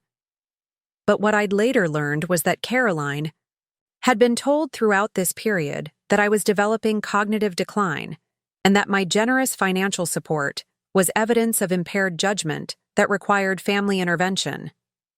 Jessica and Robert had been using my investment in Caroline's education as proof of my supposed inability to make sound financial decisions. "Grandma Maggie has been making some concerning financial choices lately," Jessica had apparently told Caroline. "The expensive gifts and educational funding are symptoms of confusion about money management. We're worried that she's becoming vulnerable to making poor decisions that could affect her long-term security." Caroline's gratitude had been real, but she'd been told that my generosity was evidence of mental decline rather than affection and investment in her future. The caring grandmother who'd been supporting her education had been portrayed as a confused elderly woman whose spending patterns were becoming erratic and concerning. During this golden period, I'd also made substantial investments in expanding and modernizing Sinclair Catering's operations, investments that had been recommended by Jessica and Robert, and that had seemed strategically sound for ensuring our continued competitiveness and growth.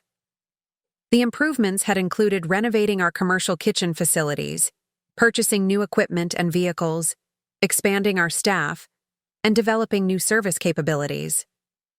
Mom, Jessica had said during one of our planning meetings in 2017, I think we need to invest significantly in upgrading our facilities and equipment if we want to maintain our competitive advantage. The catering industry is evolving rapidly, and we need to stay ahead of the curve. Jessica's recommendations had been comprehensive and expensive, requiring investments totaling approximately $800,000 over 3 years. The improvements had included new commercial ovens and refrigeration systems, renovated food preparation areas, additional delivery vehicles, expanded inventory storage, and technology upgrades that had modernized our booking and client management systems. I'd authorized these investments based on Jessica's detailed business case presentations and her projections about increased capacity and improved efficiency. The improvements had indeed resulted in operational benefits that had supported our continued growth and had enhanced our ability to serve larger events and more demanding clients. The new equipment has really improved our capabilities, Thomas Mitchell had observed after the kitchen renovations had been completed. We can handle larger events more efficiently, and the food quality has improved because of the better preparation facilities. The investments had also been necessary for maintaining our reputation as Portland's premier catering company.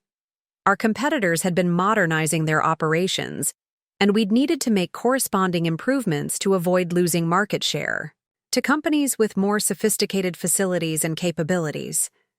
But what I'd later discovered was that Jessica had systematically inflated the costs of these improvements, creating fictional expenses that had allowed her to divert substantial amounts of the investment funding to personal accounts. The $800,000 in authorized improvements had actually cost approximately $520,000, with Jessica keeping the $280,000 difference while maintaining the appearance of responsible business investment. The equipment purchases had been made through vendors that Jessica had selected, companies that had provided kickbacks and rebates that she'd kept rather than crediting to Sinclair Catering's accounts. The renovation work had been performed by contractors who'd been instructed to inflate their invoices, with the excess payments being split between the contractors and Jessica. One of the most significant developments during this golden period had been my decision to include Jessica and Robert more extensively in my estate planning and financial management decisions. These discussions had seemed like responsible preparation for eventual succession and had reflected my confidence in their integrity and judgment. Mom, Jessica had said during one of our conversations about long-term planning, Robert and I think it would be helpful if we understood more about your overall financial situation and your plans for the eventual transfer of business ownership. We want to make sure we're prepared to handle these responsibilities properly. The conversations had led to comprehensive discussions about my investment portfolio, retirement accounts, insurance policies, real estate holdings, and business ownership structure. I'd shared detailed information about assets totaling approximately $12 million, including my 85% ownership stake in Sinclair Catering, investment accounts worth $4.2 million, and real estate valued at $2.8 million. We want to make sure all your assets are properly managed and protected, Robert had said during one of these planning sessions. There are tax optimization strategies and asset protection measures that could significantly benefit your long-term financial security. Robert's suggestions had seemed sophisticated and professional, and I'd implemented several of his recommendations for reorganizing my investment portfolio and establishing trusts and other legal structures that had been designed to minimize tax liabilities and ensure efficient asset transfer to future generations. The estate planning process had also involved updating my will, establishing powers of attorney for financial and medical decisions, and creating detailed instructions about my preferences for end-of-life care and asset distribution. Jessica and Robert had been designated as my primary agents for both financial and medical decision-making, authority that had seemed appropriate given their involvement in my business and their apparent concern for my welfare. We're honored that you trust us with these responsibilities, Jessica had said when I'd explained the power of attorney arrangements. We promise to always act in your best interests and to make decisions that reflect your values and preferences. The estate planning documents had been prepared by a respected attorney who'd specialized in business succession and wealth transfer, and the legal structure had been designed to ensure efficient operation of my business and proper management of my assets in the event of incapacity or death. But what I'd failed to recognize was that these estate planning discussions had provided Jessica and Robert with comprehensive intelligence about my assets and had given them legal authority that they would later use to facilitate their theft. The power of attorney documents that had been designed to protect my interests had become tools for financial abuse. Throughout this golden period, I'd maintained complete financial transparency with Jessica and Robert, sharing information about my accounts, investments, and business operations that had seemed appropriate for family members who would eventually inherit significant assets and business responsibilities. I want you to understand every aspect of my financial situation, I'd told Jessica during one of our regular financial planning meetings. Transparency is essential for proper succession planning, and I don't want there to be any surprises or confusion about my assets or business operations. This transparency had included providing access to account statements, investment reports, business financial records, and tax documents that had given Jessica and Robert detailed knowledge about every aspect of my financial life. I'd believed that this information sharing was necessary for preparing them to eventually manage my assets and continue operating Sinclair Catering successfully. Jessica had been particularly interested in understanding the details of my investment, accounts and business cash flow, asking detailed questions about income sources, expense patterns, and asset management strategies that had seemed motivated by responsible preparation for future financial responsibilities. I want to make sure I understand how you've structured your investments and why you've made specific asset allocation decisions, Jessica had said. If I'm going to be responsible for managing these accounts eventually, I need to understand your investment philosophy and risk tolerance. Robert had also participated in these financial discussions, contributing insights about tax planning, investment diversification, and business valuation that had seemed valuable and professional. His background in marketing and business development had provided perspectives about asset management and wealth preservation that had enhanced our planning discussions. Robert really understands the financial aspects of business ownership, I'd mentioned to my financial advisor during one of our planning meetings. His suggestions about tax optimization and asset protection have been very helpful. The financial transparency had also extended to business operations, with Jessica and Robert being given access to client contracts, vendor agreements, employee records, and operational procedures that had provided comprehensive understanding of how Sinclair Catering generated revenue and managed expenses. But this transparency had actually provided Jessica and Robert with the detailed knowledge they'd needed to systematically steal from my accounts while concealing their theft through sophisticated forgery and document manipulation. The trust-based information sharing that had seemed like responsible family planning had actually been providing intelligence for criminal activity.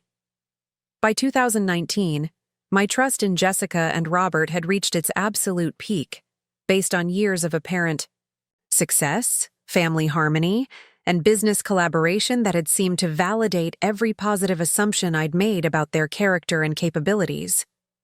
I'd been confident that our family business would continue thriving under their leadership, and that my financial security was ensured through their competent management and genuine concern for my welfare. I feel so fortunate to have Jessica and Robert as partners in both business and family life, I'd told Thomas Mitchell during one of our annual performance reviews. They've proven themselves to be intelligent, responsible, and completely trustworthy. I couldn't ask for better successors. This trust had led to my authorization of their increasing involvement in all aspects of my business and personal financial management. Jessica had been given signature authority on most business accounts, while Robert had been included in strategic planning meetings and investment decisions that had previously been limited to my closest advisors. The trust had also extended to My social and professional relationships, with Jessica and Robert representing Sinclair Catering at industry events and serving as my primary contacts with clients, vendors, and business associates. Their performance in these roles had been excellent, and they'd enhanced our company's reputation through their professionalism and competence. Jessica and Robert are wonderful representatives of your company, one of our long-term clients had told me. They really understand your values and standards, and they've maintained the excellent service quality that made us choose Sinclair Catering originally. But this peak of trust and investment had actually represented the period when Jessica and Robert's theft had been most extensive and sophisticated. The authority and access I'd granted them based on proven performance had enabled them to steal hundreds of thousands of dollars while maintaining the appearance of successful business management and devoted family care. The golden era that had seemed like the culmination of everything I'd worked to achieve had actually been the period when everything I'd built was being systematically stolen by the people I'd trusted most completely. The success I'd been celebrating had been built on my own stolen money, and the family harmony I'd been enjoying had been a performance designed to facilitate fraud. Sitting in that roadside motel room, understanding that the golden years had been nothing but an elaborate theft scheme, I'd realized that Jessica and Robert had been playing a long game that had required years of careful planning and flawless performance. They'd studied me, manipulated me, and positioned themselves to steal everything I'd built while making me grateful for their apparent devotion and competence. But what they'd failed to understand was that the business skills and intelligence that had built Sinclair Catering were still intact, and that discovering their betrayal would unleash a response that would destroy everything they'd worked to steal. The golden era they'd engineered as the foundation for their theft was about to become the platform for their complete destruction.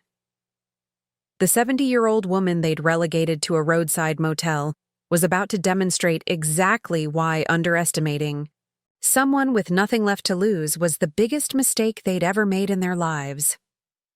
Saturday morning in that roadside motel, I woke up with complete clarity about what needed to happen next. The 6 phone calls from the night before had provided me with enough evidence to destroy Jessica and Robert's lives, but I wanted more than just justice. I wanted total victory. The wedding they'd planned as my final humiliation was about to become their complete destruction, and I was going to ensure that every guest witnessed their downfall. The first call I made was to Patricia Wong, my business manager, instructing her to implement the emergency financial protocols we'd established years earlier for protecting company assets during crisis situations. "Patricia," I said, "I need you to freeze all accounts that Jessica has access to, cancel her signature authority, and transfer all liquid assets to the secure accounts that only you and I can access. Do it immediately, before the banks open. For regular business. Margaret, that's going to lock Jessica out of managing daily operations," Patricia had warned. "Are you sure you want to take such drastic action?" "Patricia, Jessica has been stealing from me for years. The evidence is overwhelming, and I need to protect what's left of my assets before she can steal anything else. Implement the lockdown. Protocols now." Within 2 hours, Jessica's access to Sinclair Catering's accounts had been completely severed. The emergency protocols had been designed to protect our business assets in the event of embezzlement or fraud, and they'd worked exactly as intended. Jessica would discover the lockdown when she tried to make payments for wedding expenses, at which point she'd realize that her theft had been discovered. The second call was to Michael Chen, my attorney, instructing him to immediately file for emergency injunctions that would freeze Jessica and Robert's personal assets and prevent them from liquidating anything before civil and criminal proceedings could be initiated. "Michael, I want restraining orders on their house, their cars, their investment accounts, everything. I don't want them to be able to sell so much as a piece of jewelry before we've recovered every dollar they've stolen." Margaret, emergency. Asset freezing requires substantial evidence of fraud. Do you have documentation that supports these allegations? Michael, I have forensic accounting reports showing $340,000 in unauthorized transactions, forged medical documents claiming I'm mentally incompetent, and evidence that they've been positioning themselves to steal my entire estate. File the papers immediately. By Saturday afternoon, legal papers had been filed that would freeze Jessica and Robert's assets pending the outcome of fraud investigations. The injunctions had been granted based on the evidence Patricia and David Kim had provided, and sheriff's deputies would be serving the papers that evening during the wedding rehearsal dinner. The third call had been to Detective Maria Santos at Portland Police, providing her with the complete evidence package that documented Jessica and Robert's systematic theft and fraud scheme. Detective Santos, I have documentation of financial elder abuse involving forged medical documents, identity theft, and embezzlement totaling over $300,000. The perpetrators are my daughter and son-in-law, and they're currently hosting a wedding celebration that's being funded with stolen money. Mrs. Sinclair, these are serious allegations. Do you have evidence that would support criminal charges? Detective Santos, I have forensic accounting reports, handwriting analysis of forged documents, and testimony from multiple witnesses who were told fabricated stories about my mental health. I want them arrested during their daughter's wedding reception.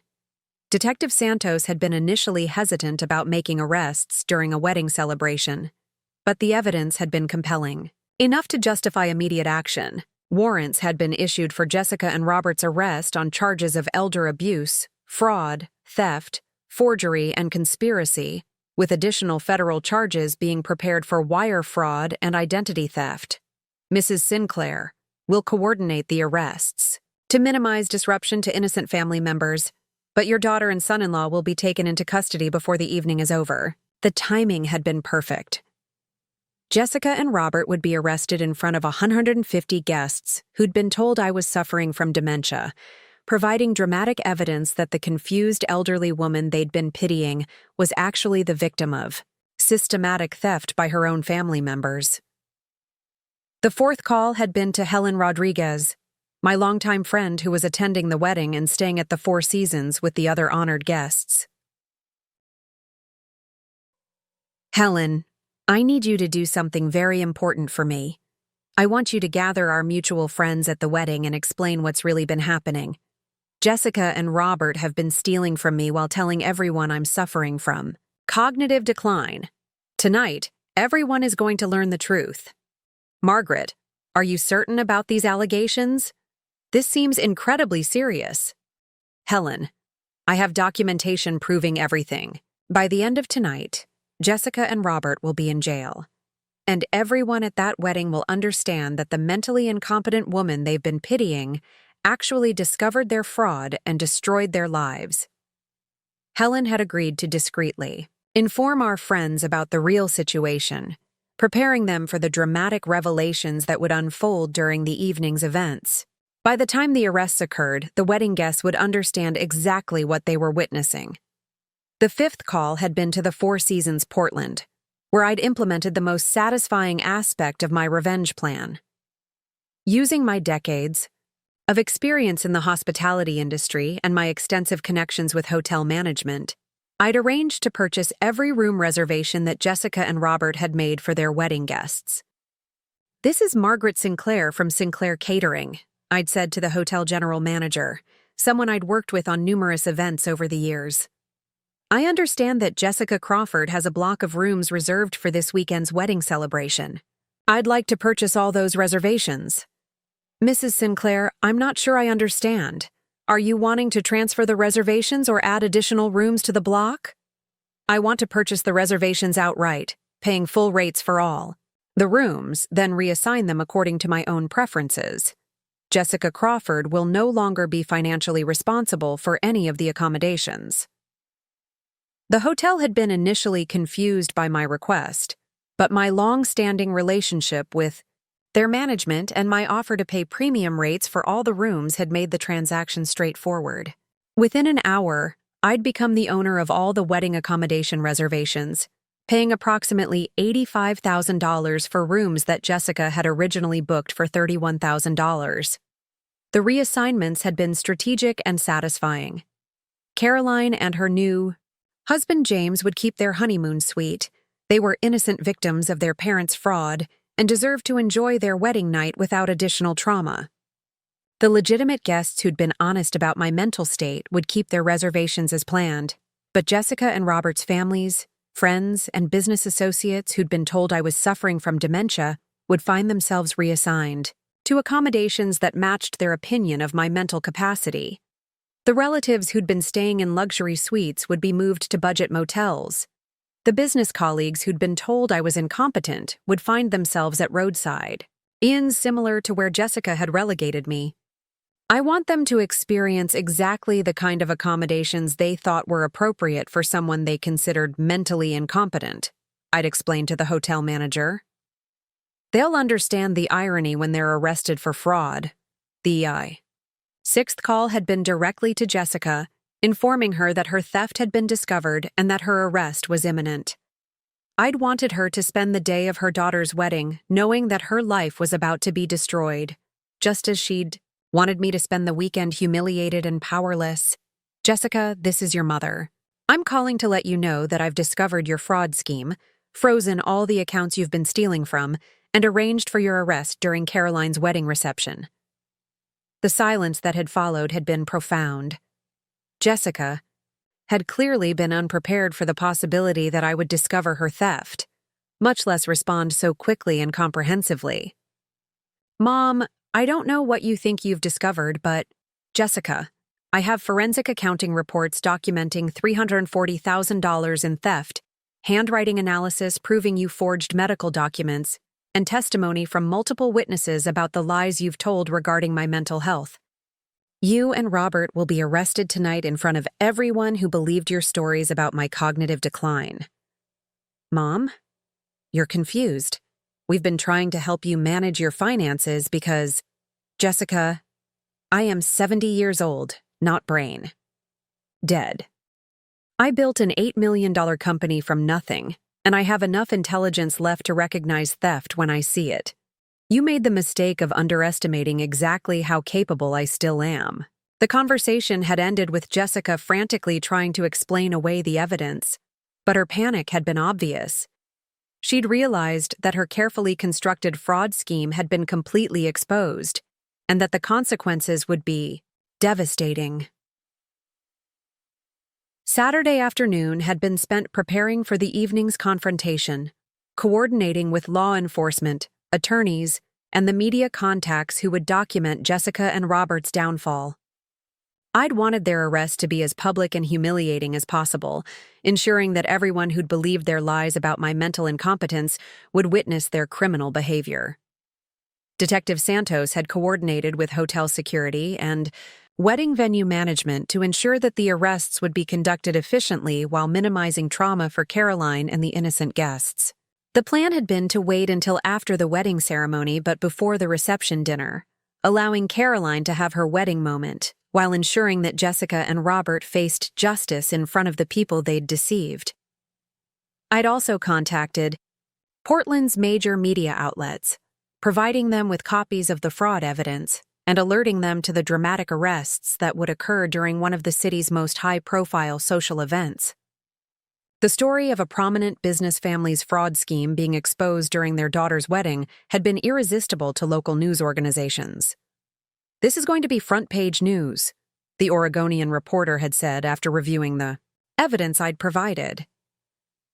A respected catering company executive stealing from her elderly mother while claiming the mother has dementia?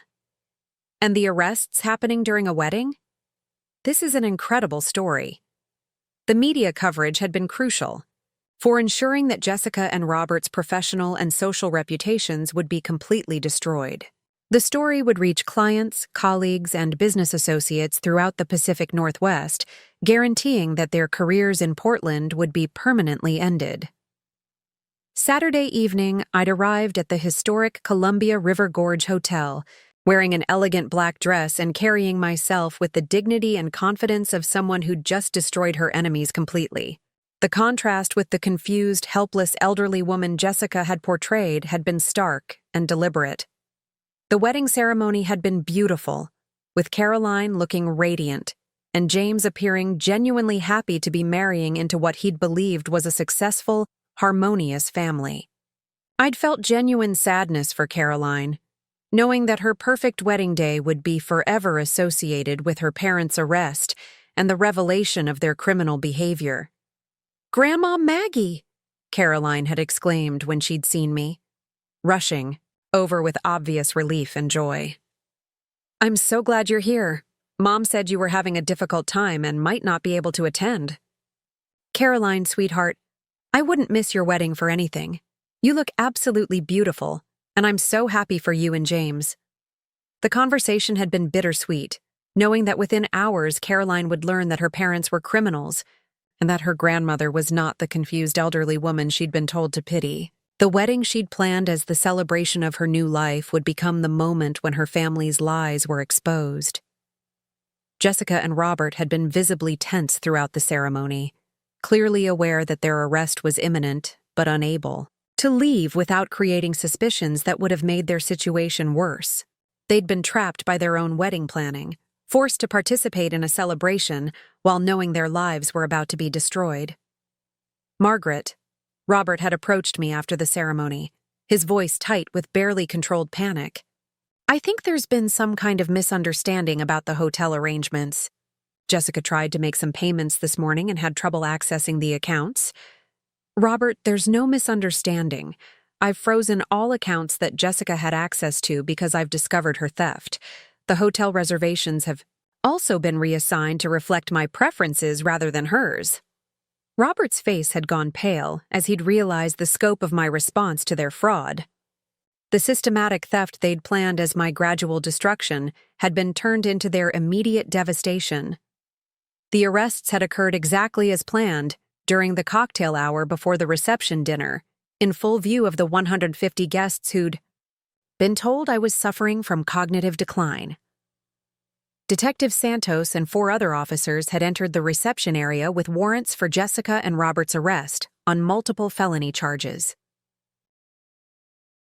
"Jessica Crawford and Robert Crawford, you're under arrest for elder abuse, fraud, theft, forgery, and conspiracy," Detective Santos had announced in a voice that carried throughout the reception area. "You have the right to remain silent." The reaction from the wedding guests had been immediate and dramatic. The business leaders, social elite, and family friends who'd been told I was mentally incompetent had watched in shock as my daughter and son-in-law were handcuffed and led away by police officers. "Ladies and gentlemen," I'd announced to the stunned wedding guests, "I want you to understand what you've just witnessed. For 3 years, Jessica and Robert have been stealing from me while telling you that I was suffering from dementia and needed family management of my affairs. The evidence of their fraud has been provided to law enforcement, and they will be prosecuted to the full extent of the law." The silence that had followed had been profound.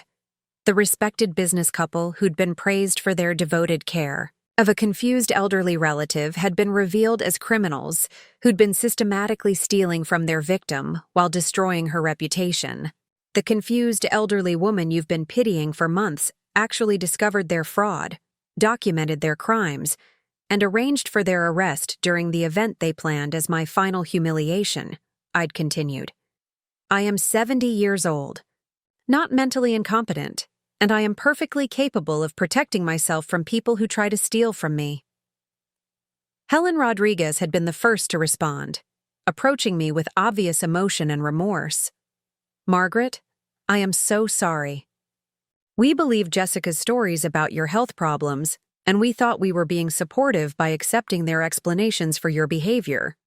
We should have talked to you directly instead of accepting secondhand reports about your condition." The apologies had continued throughout the evening as guests had realized the scope of Jessica and Robert's deception and their own roles in enabling the fraud through their willingness to believe lies about my mental capacity. The social and business leaders who'd been deceived had been horrified to discover that they'd been manipulated into supporting elder abuse. Over the following week, the full scope of my financial counterattack had become apparent as Jessica and Robert had discovered that every aspect of their comfortable lifestyle had been built on stolen money that was now being recovered through civil litigation and criminal restitution orders. The luxury home in the Pearl District had been subject to asset forfeiture proceedings, with liens filed against the property for the full amount of documented theft plus penalties and interest. The house they'd purchased with my stolen money would be sold to pay restitution, leaving them without their primary residence. Their investment accounts, retirement savings, and business assets had been frozen pending the outcome of criminal proceedings, ensuring that they couldn't liquidate anything to fund legal defense or maintain their lifestyle during the prosecution process. The European vacations, luxury cars, private school tuition, and designer clothing that had been funded through theft would all be subject to recovery actions, with forensic accountants documenting every expense that could be traced to stolen funds. "Mrs. Sinclair," my attorney Michael Chen had reported, "we've identified assets worth approximately $1.2 million that were purchased with stolen funds. The recovery process will take time, but you should expect to recover your losses plus substantial additional damages." The financial destruction had been comprehensive and permanent. Even if Jessica and Robert eventually avoided prison time, they would spend years paying restitution and would never again have access to the kind of wealth that had supported their fraudulent lifestyle. The criminal charges had been filed in multiple jurisdictions, reflecting the sophisticated nature of Jessica and Robert's fraud scheme and the various laws they'd violated during their theft operation. State charges had included elder abuse, theft, fraud, forgery, and conspiracy, with potential sentences ranging from 5 to 15 years in prison, depending on the specific charges and the defendant's criminal history. Federal charges had been added for wire fraud, identity theft, and postal fraud related to their use of electronic communications and mail systems to facilitate their crimes. The federal charges had carried potential sentences of up to 20 years in prison, and had ensured that Jessica and Robert would face serious consequences regardless of the outcomes in state court. The evidence in this case is overwhelming. The district attorney had announced during a press conference about the arrests. The defendants systematically stole from an elderly family member while creating elaborate lies about her mental capacity to justify their control of her assets. This represents elder abuse at its most calculating and cruel. The media coverage had been extensive and devastating for Jessica and Robert's reputations. Portland's business community had been shocked by the revelation that a respected event planning executive and her marketing professional husband had been stealing from the elderly woman who'd built the company they'd helped manage. Jessica Crawford was considered one of Portland's rising business stars, the Business Journal had reported. The revelation that her success was built on theft from her mother has sent shockwaves through the event planning industry and raised questions about financial oversight in family businesses. The civil litigation had proceeded even more quickly than the criminal prosecution, with Jessica and Robert's attorneys advising them to settle rather than face the possibility of massive punitive damages at trial.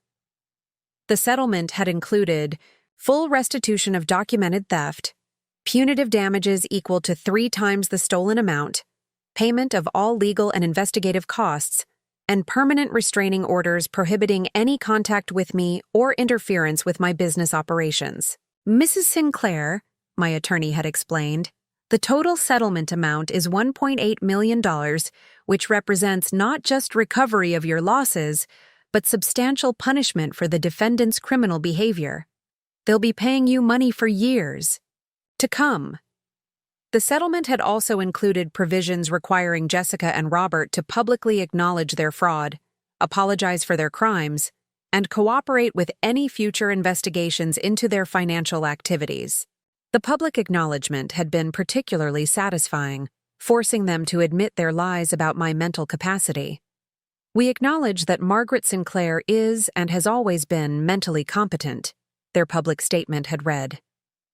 "Our claims about her cognitive decline were false and were made to facilitate our theft of her assets. We apologize for our criminal behavior and accept full responsibility for our actions." The exposure of Jessica and Robert's fraud had initially created challenges for Sinclair Catering, with some clients expressing concerns about the company's stability and management structure. However, the revelation that I had discovered and stopped. The fraud had ultimately enhanced our reputation for integrity and competent leadership.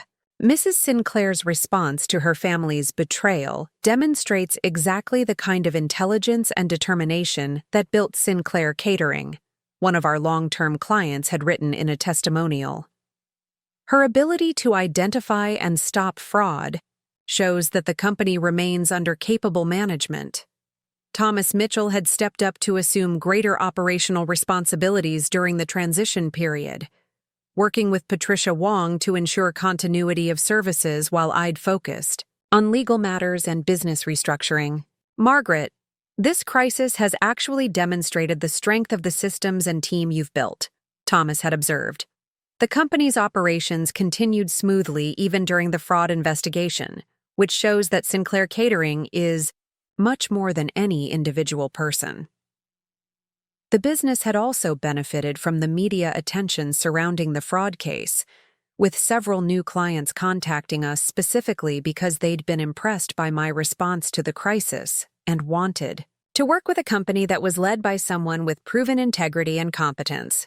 We chose Sinclair Catering specifically because of how Mrs. Sinclair handled her family's betrayal, one new client had explained.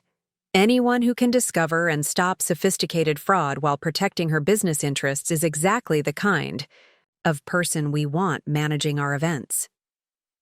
The social consequences for Jessica and Robert had been as devastating as the legal and financial penalties.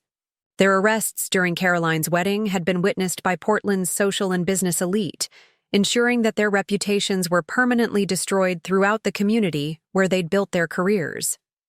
The friends who'd believed their lies about my mental decline had been horrified to discover that they'd been manipulated into supporting elder abuse, and many had contacted me to apologize for their role in enabling Jessica and Robert's fraud. Margaret, I am deeply ashamed that I believed Jessica's stories about your cognitive problems without talking to you directly, one family friend had written. Your intelligence and competence were always obvious to anyone who actually spent time with you. I should have questioned why we were only hearing secondhand reports about your condition.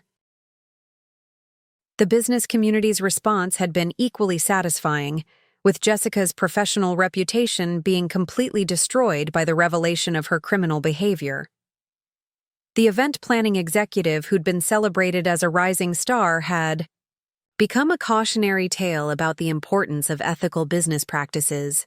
Jessica Crawford's fraud conviction should remind all business professionals that success achieved through criminal means will ultimately result in total destruction, an industry publication had editorialized. Her case demonstrates that theft and deception may provide temporary advantages, but they inevitably lead to permanent consequences.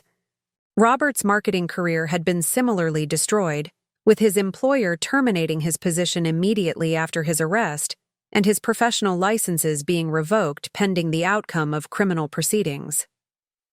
The most challenging aspect of the aftermath had been rebuilding my relationship with Caroline, who'd been devastated to learn that her parents were criminals and that her grandmother was not the confused elderly woman she'd been taught to pity. Grandma Maggie, I'm so sorry, Caroline had said during our first conversation after her parents' arrest.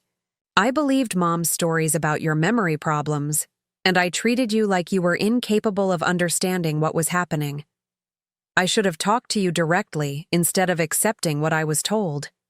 The conversation had been emotional, for both of us, but it had also been the beginning of a stronger relationship based on honesty, rather than the lies that Jessica and Robert had used to manipulate our family dynamics. Caroline, you were manipulated by people who should have been protecting you instead of using you as part of their fraud scheme, I'd explained. None of this is your fault, and I don't want you to feel guilty about believing your parents. Over the following months, Caroline and James had gradually distanced themselves from Jessica and Robert, recognizing that their parents' criminal behavior had made continued close relationships impossible. Caroline had also expressed interest in eventually joining Sinclair Catering, wanting to rebuild the family business relationships that her parents' fraud had damaged. "I want to learn the business from you directly," Caroline had said, "not from people who were stealing from you while pretending to care about your welfare. I want to understand what you really built and how to maintain the integrity that made Sinclair Catering successful." The criminal prosecution had concluded with plea agreements that had sent both Jessica and Robert to prison, ensuring that they faced serious consequences for their systematic theft and fraud. Jessica had been sentenced to 4 years in federal prison, followed by 3 years of supervised probation, with requirements for full restitution and community service focused on elder abuse prevention. Her sentence had reflected the sophisticated nature of her fraud scheme and her leadership role in planning and executing the theft. Robert had received a slightly shorter sentence of 3 years in federal prison, followed by 2 years of probation, acknowledging his supporting rather than leadership role in the fraud conspiracy. However, his sentence had also included substantial financial penalties and permanent prohibition from working in any fiduciary capacity. The defendant's crimes represent a fundamental betrayal of family trust and social responsibility, the federal judge had said during sentencing. Elder abuse is particularly heinous because it targets vulnerable individuals who should be able to depend on family members for protection rather than exploitation. The sentences had provided satisfying closure to the legal proceedings, ensuring that Jessica and Robert would spend years in prison reflecting on the consequences of their betrayal. Their crimes had also been documented in permanent criminal records that would affect their employment opportunities and social standing for the rest of their lives. 2 years after that roadside motel night, when I'd discovered Jessica and Robert's fraud, I was living a life that was more fulfilling and secure than I'd ever imagined possible. The betrayal that had been intended to destroy me had actually revealed strengths and capabilities that I'd forgotten I possessed. Sinclair Catering had not only recovered from the crisis, but had grown stronger, with annual revenues exceeding $10 million and a reputation for integrity that had attracted new clients throughout the Pacific Northwest.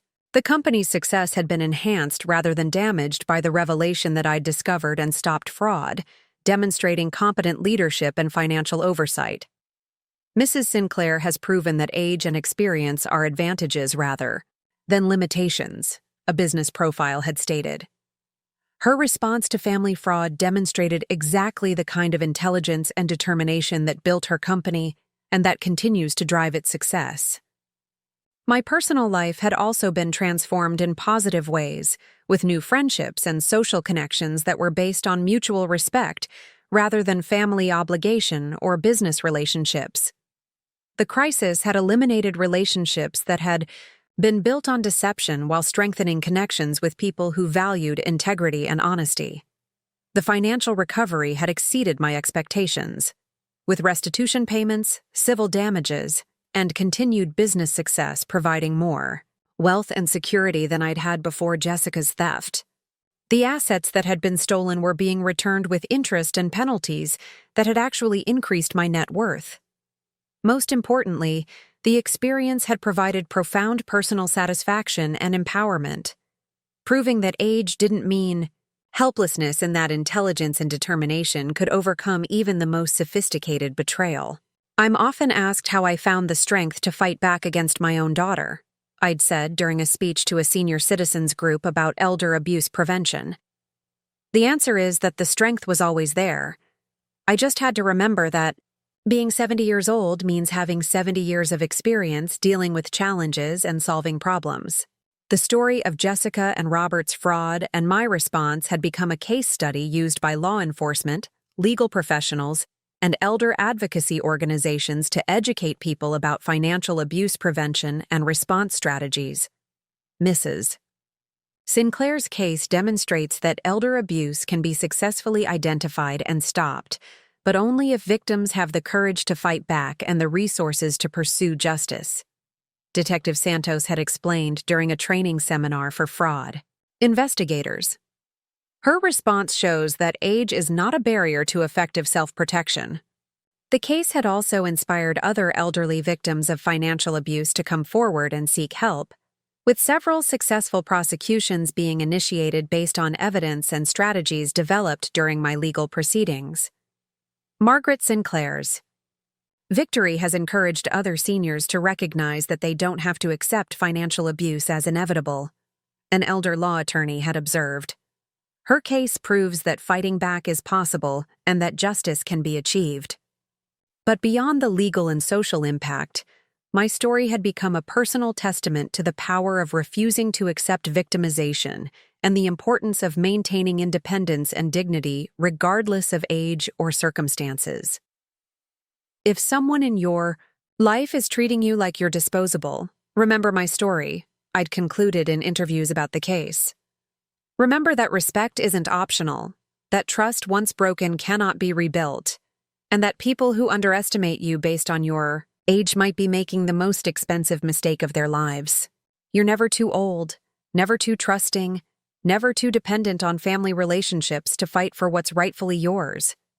Sometimes the best thing that can happen is when someone pushes you far enough that you finally discover exactly how strong you really are. The roadside motel that Jessica had intended as my final humiliation had become the launching point for the most empowering chapter of my life. The daughter who'd thought she could steal my empire had actually helped me discover that I was much more powerful than either of us had ever imagined. That's a lesson she'll have plenty of time to think about during her 4 years in federal prison. And for the rest of her life, every time she considers taking advantage of someone she thinks is vulnerable, she'll remember the 70-year-old woman who taught her that some people fight back harder than you ever expected. Justice served. Chakti learned. Power reclaimed. Sometimes the best revenge is simply showing people exactly who they were foolish enough to cross. The family who thought a roadside motel was good enough for their 70-year-old matriarch learned that some people refuse to be discarded, and that underestimating a woman who built an empire from nothing was the biggest mistake they'd ever make in their lives. What's your story? Have you ever had to fight back against family members who thought that Jessica and Robert thought they were stealing my legacy? What they actually did was help me create a new one, as the woman who proved that family betrayal is no match for intelligence, determination, and an absolute refusal to be defeated. That's a legacy worth fighting for, and that's a lesson worth sharing. Up next, you've got 2 more standout stories right on your screen. If this one hit the mark, you won't want to pass these up. Just click and check them out. And don't forget to subscribe and turn on the notification bell so you don't miss any upload from us.